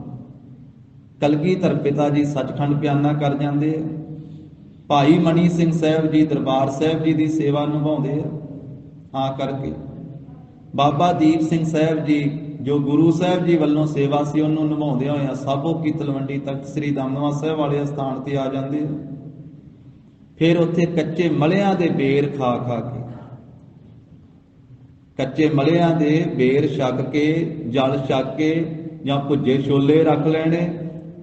ਅੱਜ ਵੀ ਉਹ ਘੜੇ ਉੱਥੇ ਹਨ ਬਾਬਾ ਜੀ ਦੇ ਬੁਰਜ ਦੇ ਵਿੱਚ ਤਖਤ ਸ੍ਰੀ ਦਮਦਮਾ ਸਾਹਿਬ ਵਾਲੇ ਸਥਾਨ ਤੇ ਗੁਰੂ ਗ੍ਰੰਥ ਸਾਹਿਬ ਜੀ ਦੇ ਬਾਣੀ ਦੇ 4 ਸਰੂਪ ਲਿਖਣ ਦੀ ਸੇਵਾ ਕੀਤੀ ਬਾਬਾ ਦੀਪ ਸਿੰਘ ਸਾਹਿਬ ਜੀ ਗੁਰਮੁਖੀ ਦੇ ਵਿੱਚ। ਉਹ 4 ਹੀ ਪਾਵਨ ਸਰੂਪ ਤਖਤ ਸਾਹਿਬਾਂ ਦੇ ਉੱਤੇ ਸੁਭਾਇਮਾਨ ਹਨ ਅੱਜ ਵੀ, ਜੋ ਬਾਬਾ ਦੀਪ ਸਿੰਘ ਸਾਹਿਬ ਜੀ ਨੇ ਲਿਖੇ। ਤੇ ਸੱਚਖੰਡ ਸ੍ਰੀ ਹਰਿਮੰਦਰ ਸਾਹਿਬ ਦੇ ਵਿੱਚ ਵਿਸ਼ੇਸ਼ ਗੁਰਪੁਰਬ ਵਾਲੇ ਦਿਨ ਉਸ ਪਾਵਨ ਸਰੂਪ ਦਾ ਪ੍ਰਕਾਸ਼ ਵੀ ਕੀਤਾ ਜਾਂਦਾ, ਜਿਸ ਸਰੂਪ ਨੂੰ ਲਿਖਣ ਦੀ ਬਾਬਾ ਦੀਪ ਸਿੰਘ ਸਾਹਿਬ ਜੀ ਨੇ ਸੇਵਾ ਕੀਤੀ। ਦਰਬਾਰ ਸਾਹਿਬ ਦੇ ਅੰਦਰ ਜਿੱਥੇ ਰੋਜ਼ ਅੰਮ੍ਰਿਤ ਵੇਲੇ ਮਹਾਰਾਜ ਦਾ ਪ੍ਰਕਾਸ਼ ਹੁੰਦਾ ਹੈ, ਗੁਰਪੁਰਬ ਵਾਲੇ ਦਿਨ ਬਾਬਾ ਦੀਪ ਸਿੰਘ ਸਾਹਿਬ ਜੀ ਦੇ ਵਾਰੀ ਦੇ ਨਾਲ ਉਸ ਪਾਵਨ ਸਰੂਪ ਦਾ ਵੀ ਪ੍ਰਕਾਸ਼ ਕੀਤਾ ਜਾਂਦਾ। ਇੱਕ ਪਾਵਨ ਸਰੂਪ ਅਰਬੀ ਭਾਸ਼ਾ ਦੇ ਵਿੱਚ ਵੀ ਬਾਬਾ ਦੀਪ ਸਿੰਘ ਸਾਹਿਬ ਜੀ ਨੇ ਲਿਖਿਆ ਤੇ ਉਹ ਅਰਬ ਦੇ ਇਲਾਕੇ ਦੇ ਵਿੱਚ ਸਿੱਖੀ ਦੇ ਪ੍ਰਚਾਰ ਪ੍ਰਸਾਰ ਵਾਸਤੇ ਭੇਜਿਆ। ਕਿੰਨੇ ਮਹਾਨ ਵਿਦਵਾਨ ਸੀ ਬਾਬਾ ਦੀਪ ਸਿੰਘ ਸਾਹਿਬ ਜੀ। ਜਿੱਥੇ ਗੁਰਮੁਖੀ ਉੱਥੇ ਅਰਬੀ ਦੇ ਵਿੱਚ ਵੀ ਉਹਨਾਂ ਨੇ ਪਾਵਨ ਸਰੂਪ ਲਿਖਣ ਦੀ ਸੇਵਾ ਕੀਤੀ। ਜਿੱਥੇ ਉਹਨਾਂ ਨੇ ਖੰਡਾ ਖੜਕਾਇਆ ਉੱਥੇ ਖੰਡੇ ਨਾਲੋਂ ਜ਼ਿਆਦਾ ਕਲਮ ਉਹਨਾਂ ਨੇ ਚਲਾਈ ਹੈ ਬਾਬਾ ਦੀਪ ਸਿੰਘ ਸਾਹਿਬ ਜੀ। ਹਰ ਪੱਖ ਤੋਂ ਤਿਆਰ ਬਰ ਤਿਆਰ। ਬਾਬਾ ਬੰਦਾ ਸਿੰਘ ਬਹਾਦਰ ਜੀ ਜਦੋਂ ਪੰਜਾਬ ਦੀ ਧਰਤੀ ਤੇ ਆਉਂਦੇ ਆ, ਕਲਗੀਧਰ ਪਾਤਸ਼ਾਹ ਦੇ ਥਾਪੇ ਹੋਏ ਜਰਨੈਲ, ਉਹਨਾਂ ਦੇ ਨਾਲ ਮਿਲ ਕਰਕੇ ਬਾਬਾ ਦੀਪ ਸਿੰਘ ਸਾਹਿਬ ਜੀ ਨੇ ਸੇਵਾਵਾਂ ਕੀਤੀਆਂ।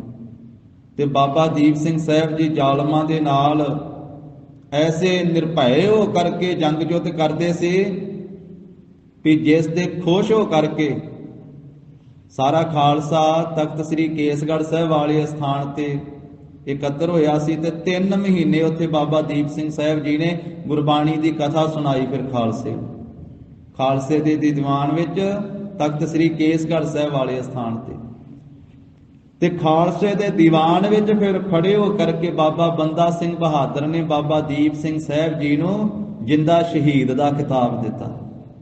ਆਖਿਆ ਇਹ ਦੀਪ ਸਿੰਘ ਸਾਡੀ ਕੌਮ ਦਾ ਜਿੰਦਾ ਸ਼ਹੀਦ ਹੈ। ਇਹ ਜਿਸ ਵੇਲੇ ਜੰਗ ਦੇ ਮੈਦਾਨ ਦੇ ਵਿੱਚ ਲੜਦਾ ਹੈ ਨਾ ਦੀਪ ਸਿੰਘ, ਤੇ ਇਹਨੂੰ ਮੌਤ ਦਾ ਕੋਈ ਡਰ ਹੀ ਨਹੀਂ ਹੈ। ਇਹ ਜਿਉਂਦਾ ਹੀ ਸਾਡਾ ਸ਼ਹੀਦ ਹੈ, ਜਿਉਂਦਾ ਹੀ। ਤੇ ਅਸੀਂ ਇਹਨੂੰ ਜਿੰਦਾ ਸ਼ਹੀਦ ਦਾ ਖਿਤਾਬ ਦਿੰਦੇ ਹਾਂ। ਇਹ ਬਾਬਾ ਬੰਦਾ ਸਿੰਘ ਬਹਾਦਰ ਜੀ ਨੇ ਬਾਬਾ ਦੀਪ ਸਿੰਘ ਸਾਹਿਬ ਜੀ ਨੂੰ ਜਿੰਦਾ ਸ਼ਹੀਦ ਦਾ ਖਿਤਾਬ ਦਿੱਤਾ ਸੀ। ਸਮੇਂ ਦੇ ਨਾਲ 1716 ਈਸਵੀ ਨੂੰ ਬਾਬਾ ਬੰਦਾ ਸਿੰਘ ਬਹਾਦਰ ਜੀ ਦੀ ਸ਼ਹਾਦਤ ਹੋ ਜਾਂਦੀ ਹੈ। ਉਸ ਤੋਂ ਬਾਅਦ ਸਿੱਖਾਂ ਦੀਆਂ 12 ਮਿਸਲਾਂ ਬਣਦੀਆਂ। 12 ਮਿਸਲਾਂ, 12 ਜਥੇ। ਇੱਕ ਜਥਾ ਉਹਨਾਂ ਵਿੱਚ ਬਾਬਾ ਦੀਪ ਸਿੰਘ ਸਾਹਿਬ ਜੀ ਦਾ ਸੀ। ਜੋ ਬਾਬਾ ਜੀ ਦੀ ਮਿਸਲ ਸੀ ਨਾ, ਉਸ ਮਿਸਲ ਦਾ ਨਾਮ ਹੀ ਮਿਸਲ ਸ਼ਹੀਦਾਂ ਸੀ। ਮਿਸਲ ਸ਼ਹੀਦਾਂ ਦੇ 12 ਮਿਸਲਾਂ ਵਿੱਚੋਂ ਇੱਕ ਮਿਸਲ ਦੇ ਜਥੇਦਾਰ ਵੀ ਬਾਬਾ ਦੀਪ ਸਿੰਘ ਸਾਹਿਬ ਜੀ। ਤੇ ਬਾਬਾ ਜੀ ਨੂੰ ਜਿੰਦਾ ਸ਼ਹੀਦ ਕਿਹਾ ਜਾਂਦਾ ਸੀ, ਇਸ ਕਰਕੇ ਉਸ ਮਿਸਲ ਦਾ ਨਾਮ ਹੀ ਮਿਸਲ ਸ਼ਹੀਦਾਂ ਪੈ ਗਿਆ ਸੀ ਕਿ ਸ਼ਹੀਦਾਂ ਦੀ ਮਿਸਲ ਹੈ। ਤੋ ਐਸੇ ਅਨੇਕਾਂ ਕਾਰਨਾਮੇ, ਜਿੱਥੇ ਦਮਦਮੀ ਟਕਸਾਲ ਦੇ ਪਹਿਲੇ ਜਥੇਦਾਰ ਹਨ ਬਾਬਾ ਦੀਪ ਸਿੰਘ ਜੀ, ਉੱਥੇ ਉਹ ਜਿੰਦਾ ਸ਼ਹੀਦ ਦਾ ਉਹਨਾਂ ਨੂੰ ਪੰਥ ਨੇ ਖਿਤਾਬ ਦਿੱਤਾ। ਉੱਥੇ 12 ਮਿਸਲਾਂ ਵਿੱਚੋਂ ਮਿਸਲ ਸ਼ਹੀਦਾਂ ਦੇ ਵੀ ਬਾਬਾ ਜੀ ਜਥੇਦਾਰ ਆ, ਜਿਨ੍ਹਾਂ ਦਾ ਸਾਧ ਸੰਗਤ ਜੀ ਅੱਜ ਜਨਮ ਦਿਹਾੜਾ ਹੈ, ਆਗਮਨ ਦਿਹਾੜਾ ਹੈ। ਤੇ ਬਾਬਾ ਜੀ ਨੂੰ ਸੰਤ ਕਹਿ ਲਈਏ, ਉਹ ਸੰਤ ਵੀ ਹਨ। ਉਹਨਾਂ ਨੂੰ ਸਿਪਾਹੀ ਕਹਿ ਲਈਏ, ਉਹ ਸਿਪਾਹੀ ਵੀ ਹਨ। ਉਹ ਲਿਖਾਰੀ ਵੀ ਹਨ, ਉਹ ਪਰਉਪਕਾਰੀ ਵੀ ਹਨ। 17,000 ਇਥੋਂ ਬਹੁ ਬੇਟੀਆਂ ਨੂੰ ਗ੍ਰਿਫਤਾਰ ਕਰਕੇ ਜਦੋਂ ਅਬਦਾਲੀ ਲੈ ਕੇ ਜਾ ਰਿਹਾ ਸੀ ਨਾ, ਬਾਬਾ ਦੀਪ ਸਿੰਘ ਸਾਹਿਬ ਜੀ ਦੇ ਜਥੇ ਨੇ ਛੁਡਾਇਆ। ਤੇ ਉਹਦੇ ਵਿੱਚ ਫਿਰ ਧੀਆਂ ਭੈਣਾਂ ਜਿਹੜੀਆਂ ਸੀ ਸਿੰਘਾਂ ਦੀ ਸੇਵਾ ਲੱਗੀ ਵੀ ਘਰੋਂ ਘਰੀ ਪਹੁੰਚਾ ਕੇ ਆਓ। ਜੋ ਚੰਬੇ ਦੀ ਰਾਜੇ ਦੀ ਲੜਕੀ ਸੀ ਨੌਜਵਾਨ, ਉਸ ਨੂੰ ਘਰੇ ਛੱਡ ਕੇ ਆਉਣ ਦੀ ਸੇਵਾ ਸਿੰਘਾਂ ਨੇ ਬਾਬਾ ਦੀਪ ਸਿੰਘ ਸਾਹਿਬ ਜੀ ਦੀ ਲਾਈ। ਬਾਬਾ ਦੀਪ ਸਿੰਘ ਸਾਹਿਬ ਜੀ ਆਪਣੇ ਘੋੜੇ ਤੇ ਚੰਬੇ ਦੇ ਰਾਜੇ ਦੀ ਲੜਕੀ ਨੂੰ ਬਿਠਾ ਕਰਕੇ ਤੇ ਚੰਬੇ ਛੱਡ ਕਰਕੇ ਆਏ ਉਹਦੇ ਘਰ ਦੇ ਵਿੱਚ। ਹਾਲਾਂਕਿ ਉਹਨਾਂ ਨੇ ਇਹ ਗੱਲ ਆਖੀ ਸੀ ਵੀ ਸਿੰਘੋ, ਸਾਡੇ ਮਾਤਾ ਪਿਤਾ ਨੇ, ਸਾਡੇ ਭਰਾਵਾਂ ਨੇ ਸਾਡੀ ਰੱਖਿਆ ਨਹੀਂ ਕੀਤੀ, ਸਾਨੂੰ ਆਪਣੇ ਦਲ ਵਿੱਚ ਹੀ ਰੱਖ ਲਓ, ਆਪਣੇ ਪਾਸ ਹੀ ਰੱਖ ਲਓ, ਸਾਨੂੰ ਅਪਣਾ ਲਓ ਤੁਸੀਂ। ਪਰ ਸਿੰਘਾਂ ਨੇ ਆਖਿਆ, ਅਸੀਂ ਗੁਰੂ ਗੋਬਿੰਦ ਸਿੰਘ ਦੇ ਸਿੰਘ ਹਾਂ, ਅਸੀਂ ਮਹਾਰਾਜ ਸਾਹਿਬ ਜੀ ਦੀ ਦੱਸੀ ਰਹਿਣੀ ਵਿੱਚ ਰਹਿਣ ਵਾਲੇ ਹਾਂ, ਗੁਰੂ ਕੀ ਮਰਿਆਦਾ 'ਚ ਰਹਿਣ ਵਾਲੇ ਹਾਂ। ਤੁਸੀਂ ਸਾਡੀਆਂ ਭੈਣਾਂ ਹੋ, ਧੀਆਂ ਹੋ, ਅਸੀਂ ਇੱਜ਼ਤ ਦੇ ਨਾਲ ਤੁਹਾਨੂੰ ਘਰੋਂ ਘਰੀ ਪਹੁੰਚਾ ਕੇ ਆਵਾਂਗੇ। ਐਸਾ ਉੱਚਾ ਸੁੱਚਾ ਜੀਵਨ ਬਾਬਾ ਦੀਪ ਸਿੰਘ ਸਾਹਿਬ ਜੀ ਦਾ। ਤੋ ਮਹਾਨ ਹੀ ਮਹਾਨ, ਹਰ ਪੱਖ ਤੋਂ ਪੂਰੇ। ਜਿੱਥੇ ਅੱਜ ਸਾਧ ਸੰਗਤ ਜੀ ਆਪਾਂ ਉਹਨਾਂ ਨੂੰ ਯਾਦ ਕਰ ਰਹੇ, ਸਾਰੇ ਸਥਾਨਾਂ ਤੇ ਬਾਬਾ ਜੀ ਨੂੰ ਯਾਦ ਕੀਤਾ ਜਾ ਰਿਹਾ ਹੈ। ਉੱਥੇ ਵਿਸ਼ੇਸ਼ ਕਰਕੇ ਨਗਰ ਪਹੂਵਿੰਡ ਵਿੱਚ ਬਾਬਾ ਜੀ ਦੇ ਜਨਮ ਸਥਾਨ ਤੇ ਸ੍ਰੀ ਅੰਮ੍ਰਿਤਸਰ ਸਾਹਿਬ ਵਿੱਚ ਸ਼ਹੀਦਾਂ ਅਸਥਾਨ ਤੇ, ਜਿਸ ਥਾਂ ਦੇ ਉੱਤੇ ਬਾਬਾ ਜੀ ਦੇ ਪਵਿੱਤਰ ਧੜ ਦਾ ਸੰਸਕਾਰ ਹੋਇਆ ਸੀ। ਤੇ ਬਾਬਾ ਜੀ ਦੀ ਸ਼ਹਾਦਤ ਵੀ ਸੰਸਾਰ ਨਾਲੋਂ ਅਨੋਖੀ ਹੈ। ਧੰਨ ਬਾਬਾ ਦੀਪ ਸਿੰਘ ਸਾਹਿਬ ਜੀ ਦੀ। ਸੋ ਜਿਨ੍ਹਾਂ ਨੇ ਸਾਧ ਸੰਗਤ ਜੀ ਦਰਬਾਰ ਸਾਹਿਬ ਦੀ ਪਵਿੱਤਰਤਾ ਨੂੰ ਕਾਇਮ ਰੱਖਦਿਆਂ ਹੋਇਆਂ, ਖੰਡਾ ਖੜਕਾਉਂਦਿਆਂ ਹੋਇਆਂ, ਸੀਸ ਤਲੀ ਤੇ ਰੱਖ ਕਰਕੇ 18 ਸੇਰ ਦਾ ਖੰਡਾ ਖੜਕਾਇਆ ਤੇ ਦੁਸ਼ਮਣਾਂ ਨੂੰ ਭਾਜੜਾਂ ਪਾ ਦਿੱਤੀਆਂ। ਤੇ ਦੁਸ਼ਮਣ ਹੈਰਾਨ ਹੋ ਕੇ ਕਹਿੰਦੇ ਸੀ, ਜਿਉਂਦੇ ਤਾਂ ਸਿੰਘ ਲੜਦੇ ਹੀ ਲੜਦੇ ਆ, ਇਹ ਤਾਂ ਮਰਨ ਤੋਂ ਬਾਅਦ ਵੀ ਲੜੀ ਜਾ ਰਹੇ। ਸੀਸ ਤਲੀ ਤੇ ਰੱਖ ਕੇ ਫਿਰ ਜਾ ਕਰਕੇ ਪ੍ਰਕਰਮਾ ਦੇ ਵਿੱਚ, ਜਿੱਥੇ ਬਾਬਾ ਜੀ ਦਾ ਬੁੰਗਾ ਬਣਿਆ ਦਰਬਾਰ ਸਾਹਿਬ ਪ੍ਰਕਰਮਾ ਵਿੱਚ, ਉੱਥੇ ਪ੍ਰਕਰਮਾ 'ਚ ਆਪਣਾ ਸੀਸ ਭੇਟਾ ਕੀਤਾ ਸੀ ਤੇ ਸਰੀਰ ਸ਼ਾਂਤ ਹੋਇਆ ਸੀ।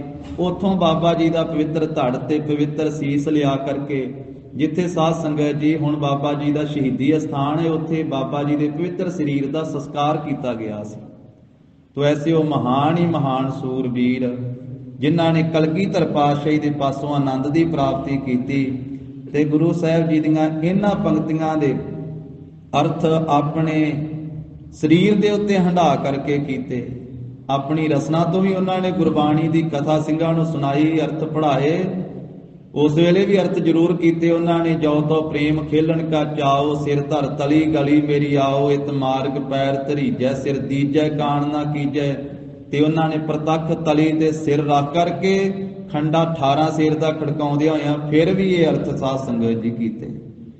ਤੋ ਐਸੇ ਬਾਬਾ ਦੀਪ ਸਿੰਘ ਸਾਹਿਬ ਜੀ ਜਿਨ੍ਹਾਂ ਨੇ ਗੁਰੂ ਸਾਹਿਬ ਦੇ ਪਾਸੋਂ ਆਨੰਦ ਦੀ ਪ੍ਰਾਪਤੀ ਕੀਤੀ। ਮਹਾਰਾਜ ਕਹਿੰਦੇ ਕਹਿਣ ਮਾਤਰ ਤਾਂ ਦੁਨੀਆ ਆਨੰਦ ਆਨੰਦ ਕਹੀ ਜਾਂਦੀ ਹੈ, ਆਨੰਦ ਆਨੰਦ ਸਭ ਕੋ ਕਹੈ, ਆਨੰਦ ਗੁਰੂ ਤੇ ਜਾਣਿਆ। ਪਰ ਅਸਲ ਵਿੱਚ ਆਨੰਦ ਹੈ ਕਿ ਇਹ ਗੁਰੂ ਸਾਹਿਬ ਜੀ ਦੇ ਪਾਸੋਂ ਜਾਣਿਆ ਜਾਂਦਾ ਹੈ। ਜਾਣਿਆ ਆਨੰਦ ਸਦਾ ਗੁਰ ਤੇ। ਇਹ ਭਾਈ ਜਿਨ੍ਹਾਂ ਨੇ ਵੀ ਜਾਣਿਆ ਹੈ ਨਾ ਆਨੰਦ, ਸਦਾ ਵਾਸਤੇ ਆਨੰਦ ਦੀ ਪ੍ਰਾਪਤੀ ਉਹ ਗੁਰੂ ਸਾਹਿਬ ਜੀ ਦੇ ਪਾਸੋਂ ਹੀ ਜਾਣਿਆ ਹੈ। ਉਹ ਗੁਰੂ ਕੀ ਸ਼ਰਨ ਪੈਣ ਵਾਲਿਆਂ ਨੂੰ ਸਦਾ ਦਾ ਆਨੰਦ ਪ੍ਰਾਪਤ ਹੋਇਆ ਹੈ। ਉਹਨਾਂ ਨੇ ਆਨੰਦ ਨੂੰ ਸਮਝਿਆ ਹੈ ਗੁਰੂ ਸਾਹਿਬ ਜੀ ਦੇ ਪਾਸੋਂ। ਕਿਰਪਾ ਕਰੇ ਪਿਆਰਿਆ। ਇਹ ਭਾਈ ਜਿਨ੍ਹਾਂ ਦੇ ਉੱਤੇ ਉਹ ਪਿਆਰਾ ਪਰਮੇਸ਼ਰ ਆਪਣੀ ਕਿਰਪਾ ਕਰਦਾ ਹੈ, ਉਹਨਾਂ ਨੂੰ ਆਨੰਦ ਦੀ ਪ੍ਰਾਪਤੀ ਹੁੰਦੀ ਹੈ। ਕਰ ਕਿਰਪਾ ਕਿਲ ਵਿਖ ਕੱਟੇ। ਜਿਸ ਉੱਤੇ ਵਾਹਿਗੁਰੂ ਜੀ ਦੀ ਕਿਰਪਾ ਹੁੰਦੀ ਹੈ ਤੇ ਉਸ ਦੇ ਸਾਰੇ ਕਿਲ ਵਿਖ ਕੱਟੇ ਜਾਂਦੇ ਹਨ। ਮਹਾਰਾਜ ਕਿਰਪਾ ਕਰਕੇ ਕਿਲ ਵਿਖ ਕਹੀਏ ਪਾਪ, ਜਿਹੜੇ ਵੱਡੇ ਬੱਜਰ ਪਾਪ ਹਨ, ਬ੍ਰਾਹਮਣ ਕੈਲੀ ਘਾਤ ਕੰਜਕਾ ਅਣਚਾਰੀ ਕਾ ਧਾਨ। ਸੋ ਇਹ ਜਿਹੜੇ ਬੱਜਰ ਪਾਪ ਹਨ, ਕੰਨਿਆ ਨੂੰ ਮਾਰਨਾ, ਗਊ ਨੂੰ ਮਾਰਨਾ, ਬ੍ਰਹਮ ਗਿਆਨੀ ਨੂੰ ਮਾਰਨਾ, ਅਣਚਾਰੀ ਜੀ ਦਾ ਜੀਵਨ ਨਹੀਂ ਚੰਗਾ, ਉਹਦਾ ਧਾਨ ਖਾਣਾ, ਇਹ ਸਾਰੇ ਜਿਹੜੇ ਕਿਲ ਵਿਖ ਹਨ, ਪਾਪ ਹਨ, ਵੱਡੇ ਵੱਡੇ ਪਾਪ, ਇਹ ਸਤਿਗੁਰੂ ਜੀ ਕਿਰਪਾ ਕਰਕੇ ਕੱਟਦੇ ਹਨ। ਗਿਆਨ ਅੰਜਨ ਸਾਰਿਆ। ਤੇ ਉਹਨਾਂ ਗੁਰਮੁਖਾਂ ਦੇ ਫਿਰ ਨੇਤਰਾਂ ਦੇ ਵਿੱਚ ਗਿਆਨ ਦਾ ਅੰਜਨ ਸੁਰਮਾ ਸਾਰਿਆ ਪਾ ਦਿੰਦੇ ਹਨ। ਜਿਨ੍ਹਾਂ ਦੇ ਮਨ ਤੇ ਬੁੱਧ ਰੂਪੀ ਨੇਤਰਾਂ ਦੇ ਵਿੱਚ ਜੁਗਤੀ ਰੂਪੀ ਸਲਾਈਆਂ ਦੇ ਨਾਲ ਗਿਆਨ ਰੂਪੀ ਸੁਰਮਾ ਮਹਾਰਾਜ ਨੇ ਸਾਰਿਆ ਪਾ ਦਿੱਤਾ। ਉਹਨਾਂ ਦੇ ਹਿਰਦੇ ਵਿੱਚੋਂ ਇਹ ਕਿਲ ਵਿਖ ਪਾਪ ਕੱਟ ਦਿੱਤੇ। ਅੰਦਰੋਂ ਜਿਨ ਕਾ ਮੋਹ ਟੁੱਟਾ। ਜਿਨ੍ਹਾਂ ਉੱਤੇ ਗੁਰੂ ਕੀ ਕਿਰਪਾ ਹੋਈ ਉਹਨਾਂ ਦਾ ਫਿਰ ਅੰਦਰੋਂ ਮੋਹ ਟੁੱਟ ਗਿਆ। ਸਰੀਰਾਂ ਦਾ ਮੋਹ, ਦੇਹ ਦਾ ਮੋਹ। ਬਾਬਾ ਦੀਪ ਸਿੰਘ ਸਾਹਿਬ ਜੀ ਸਰੀਰ ਦੇ ਮੋਹ ਤੋਂ, ਪਦਾਰਥਾਂ ਦੇ ਮੋਹ ਤੋਂ, ਸੰਬੰਧੀਆਂ ਦੇ ਮੋਹ ਤੋਂ ਉੱਪਰ ਉੱਠੇ ਹੋਏ ਸਨ। ਜਦੋਂ ਪਤਾ ਲੱਗਾ ਸੀ ਦਰਬਾਰ ਸਾਹਿਬ ਦੀ ਬੇਅਦਬੀ ਹੋ ਰਹੀ ਹੈ, ਉਸੇ ਵੇਲੇ ਆਖਿਆ ਸੀ ਕਿ ਸਿੰਘੋ ਚੱਲੋ ਚੱਲ ਗਏ। ਦਮਦਮਾ ਸਾਹਿਬ ਤੋਂ ਤੁਰੇ ਸਨ ਅਰਦਾਸ ਕਰਕੇ, ਤੇ ਅਰਦਾਸ ਵੀ ਉਹਨਾਂ ਨੇ ਅਨੋਖੀ ਕੀਤੀ ਸੀ, ਸੰਸਾਰ ਨਾਲੋਂ ਵਿਲੱਖਣ ਹੀ ਕੀਤੀ ਸੀ ਵੀ ਉਹਨਾਂ ਚਿਰ ਮੈਂ ਸਰੀਰ ਹੀ ਨਹੀਂ ਤਿਆਗਾਂਗਾ ਜਿੰਨਾ ਚਿਰ ਦਰਬਾਰ ਸਾਹਿਬ ਦੀ ਪਵਿੱਤਰਤਾ ਨੂੰ ਕਾਇਮ ਨਹੀਂ ਕਰ ਲੈਂਦੇ, ਜਿੰਨਾ ਚਿਰ ਇਹਨਾਂ ਜ਼ਾਲਮਾਂ ਨੂੰ ਬੇਅਦਬੀ ਕਰਨ ਵਾਲਿਆਂ ਨੂੰ ਇੱਥੋਂ ਭਜਾ ਨਹੀਂ ਦਿੰਦੇ। ਜਿਸ ਵੇਲੇ ਸੀਸ ਲੱਥ ਚੁੱਕਾ ਸੀ, ਉਸ ਵੇਲੇ ਸਿੰਘ ਨੇ ਆਖਿਆ ਸੀ ਬਾਬਾ ਜੀ ਤੁਸੀਂ ਰਸਤੇ ਦੇ ਵਿੱਚ ਹੀ ਸ਼ਹੀਦੀ ਪਾ ਗਏ। ਫਿਰ ਸਰੀਰ ਦੇ ਵਿੱਚ ਹਰਕਤ ਆਈ ਤੇ ਫਿਰ ਉਹ ਸੀਸ ਤਲੀ ਦੇ ਉੱਤੇ ਰੱਖ ਕੇ ਉਸੇ ਤਰ੍ਹਾਂ ਲੜਦੇ ਹੋਏ ਅੱਗੇ ਚੱਲਣ ਲੱਗ ਪਏ ਸਨ। ਅੰਦਰੋਂ ਜਿਨ ਕਾ ਮੋਹ ਟੁੱਟਾ, ਜਿਨ੍ਹਾਂ ਦਾ ਅੰਦਰੋਂ ਮੋਹ ਟੁੱਟ ਗਿਆ। ਗੁਰੂ ਸਾਹਿਬ ਨੇ ਅੰਦਰੋਂ ਹੀ ਤੋੜ ਦਿੱਤਾ ਸਰੀਰ ਦਾ ਮੋਹ, ਸੰਬੰਧੀਆਂ ਦਾ ਮੋਹ, ਪਦਾਰਥਾਂ ਦਾ ਮੋਹ। ਕੋਈ ਮੋਹ ਰਹਿ ਹੀ ਨਹੀਂ ਗਈ, ਕੋਈ ਮਮਤਾ ਰਹਿ ਹੀ ਨਹੀਂ ਗਈ। ਤਿਨ ਕਾ ਸ਼ਬਦ ਸੱਚਾ ਸਵਾਰਿਆ। ਉਹਨਾਂ ਦਾ ਸ਼ਬਦ ਸੱਚੇ ਵਾਹਿਗੁਰੂ ਜੀ ਨੇ ਸਵਾਰ ਦਿੱਤਾ। ਸ਼ਬਦ ਜਿਹੜਾ ਮੁਖ ਤੋਂ ਬੋਲਦੇ ਆ ਨਾ ਬੋਲ, ਉਹ ਵੀ ਸਵਾਰੇ ਹੋਏ ਬੋਲਦੇ ਹਨ, ਉਹ ਵੀ ਉਹਨਾਂ ਦੇ ਸਵਾਰੇ ਹੋਏ ਬੋਲ ਹਨ। ਉਹਨਾਂ ਦਾ ਬੋਲਣਾ ਵੀ ਸਫਲਾ ਹੁੰਦਾ ਹੈ। ਤੇ ਸ਼ਬਦ ਨੇ, ਗੁਰਬਾਣੀ ਨੇ, ਸ਼ਬਦ ਨੇ, ਨਾਮ ਨੇ ਉਹਨਾਂ ਦੇ ਮਨ ਨੂੰ ਵੀ ਸਵਾਰ ਦਿੱਤਾ, ਉਹਨਾਂ ਦੇ ਤਨ ਨੂੰ ਵੀ ਸਵਾਰ ਦਿੱਤਾ, ਉਹਨਾਂ ਦੇ ਜੀਵਨ ਨੂੰ ਸਵਾਰ ਦਿੱਤਾ। ਕਹੈ ਨਾਨਕ ਇਹੋ ਆਨੰਦ ਹੈ। ਧੰਨ ਸ੍ਰੀ ਗੁਰੂ ਅਮਰਦਾਸ ਸਾਹਿਬ ਜੀ ਗਰੀਬ ਨਵਾਜ 7ਵੀਂ ਪੌੜੀ ਦੀ ਸਮਾਪਤੀ ਕਰਦਿਆਂ ਹੋਇਆਂ ਕਹਿੰਦੇ ਹਨ ਕਿ ਭਾਈ ਇਹ ਆਨੰਦ ਹੈ ਜਿਸ ਦੇ ਅੰਦਰੋਂ ਮੋਹ ਟੁੱਟ ਜਾਵੇ, ਤੇ ਜਿਸ ਉੱਤੇ ਵਾਹਿਗੁਰੂ ਜੀ ਦੀ ਕਿਰਪਾ ਹੋਵੇ, ਜਿਸ ਦੇ ਅੰਦਰੋਂ ਵਕਾਰ ਖਤਮ ਹੋ ਜਾਣ, ਜਿਸ ਦੇ ਪਾਪ ਕੱਟੇ ਜਾਣ, ਤੇ ਇਸ ਨੂੰ ਆਨੰਦ ਕਹਿੰਦੇ ਹਨ। ਆਨੰਦ ਗੁਰ ਤੇ ਜਾਣਿਆ। ਪਰ ਐਸਾ ਆਨੰਦ, ਇਹ ਆਤਮਿਕ ਅਡੋਲਤਾ ਦੀ ਅਵਸਥਾ, ਇਹ ਗੁਰੂ ਸਾਹਿਬ ਜੀ ਦੇ ਪਾਸੋਂ ਭਾਈ ਇਹ ਆਨੰਦ ਜਾਣਿਆ ਜਾਂਦਾ ਹੈ, ਸਮਝਿਆ ਜਾਂਦਾ ਹੈ, ਮਾਣਿਆ ਜਾਂਦਾ ਹੈ। ਸਤਿਗੁਰੂ ਜੀ ਨੇ ਕਿਰਪਾ ਕੀਤੀ। ਗੁਰੂ ਜੀ ਦੀ ਅਗਾਧ ਬੋਧ ਬਾਣੀ ਕੀ ਵਿਚਾਰ ਸਾਂਝੀ ਕਰਦਿਆਂ ਹੋਈਆਂ ਭੁੱਲਾਂ ਚੁੱਕਾਂ ਦੀ ਸਤਿਗੁਰੂ ਜੀ ਗੁਰ ਸੰਗਤ ਜੀ ਖਿਮਾ ਦੇਣੀ। ਦੇਹੋ ਸੱਜਣੇ ਅਸੀਸੜੀਆਂ, ਜਿਉ ਹੋਵੇ ਸਾਹਿਬ ਸਿਉ ਮੇਲ। ਇੱਕ ਵਾਰੀ ਫੇਰ ਸਾਰੀਆਂ ਸੰਗਤਾਂ ਨੂੰ ਧੰਨ ਧੰਨ ਬਾਬਾ ਦੀਪ ਸਿੰਘ ਸਾਹਿਬ ਜੀ ਸ਼ਹੀਦ, ਦਮਦਮੀ ਟਕਸਾਲ ਦੇ ਪਹਿਲੇ ਜਥੇਦਾਰ, ਮਹਾਂਪੁਰਖ ਮਿਸਲ ਸ਼ਹੀਦਾਂ ਦੇ ਪਹਿਲੇ ਜਥੇਦਾਰ, ਜਿੰਦਾ ਸ਼ਹੀਦ, ਧੰਨ ਧੰਨ ਬਾਬਾ ਦੀਪ ਸਿੰਘ ਸਾਹਿਬ ਜੀ ਦੇ 340ਵੇਂ ਆਗਮਨ ਦਿਹਾੜੇ ਦੀਆਂ ਸਰਬੱਤ ਗੁਰੂ ਕੀਆਂ ਸੰਗਤਾਂ ਨੂੰ ਲੱਖ ਲੱਖ ਵਧਾਈਆਂ ਹੋਣ ਜੀ। ਅੰਦਰੋਂ ਜਿਨ ਕਾ ਮੋਹ ਟੁੱਟਾ, ਤਿਨ ਕਾ ਸ਼ਬਦ ਸੱਚੈ ਸਵਾਰਿਆ। ਕਹੈ ਨਾਨਕ ਇਹੋ ਆਨੰਦ ਹੈ, ਆਨੰਦ ਗੁਰ ਤੇ ਜਾਣਿਆ। ਵਾਹਿਗੁਰੂ ਜੀ ਕਾ ਖਾਲਸਾ, ਵਾਹਿਗੁਰੂ ਜੀ ਕੀ ਫਤਿਹ।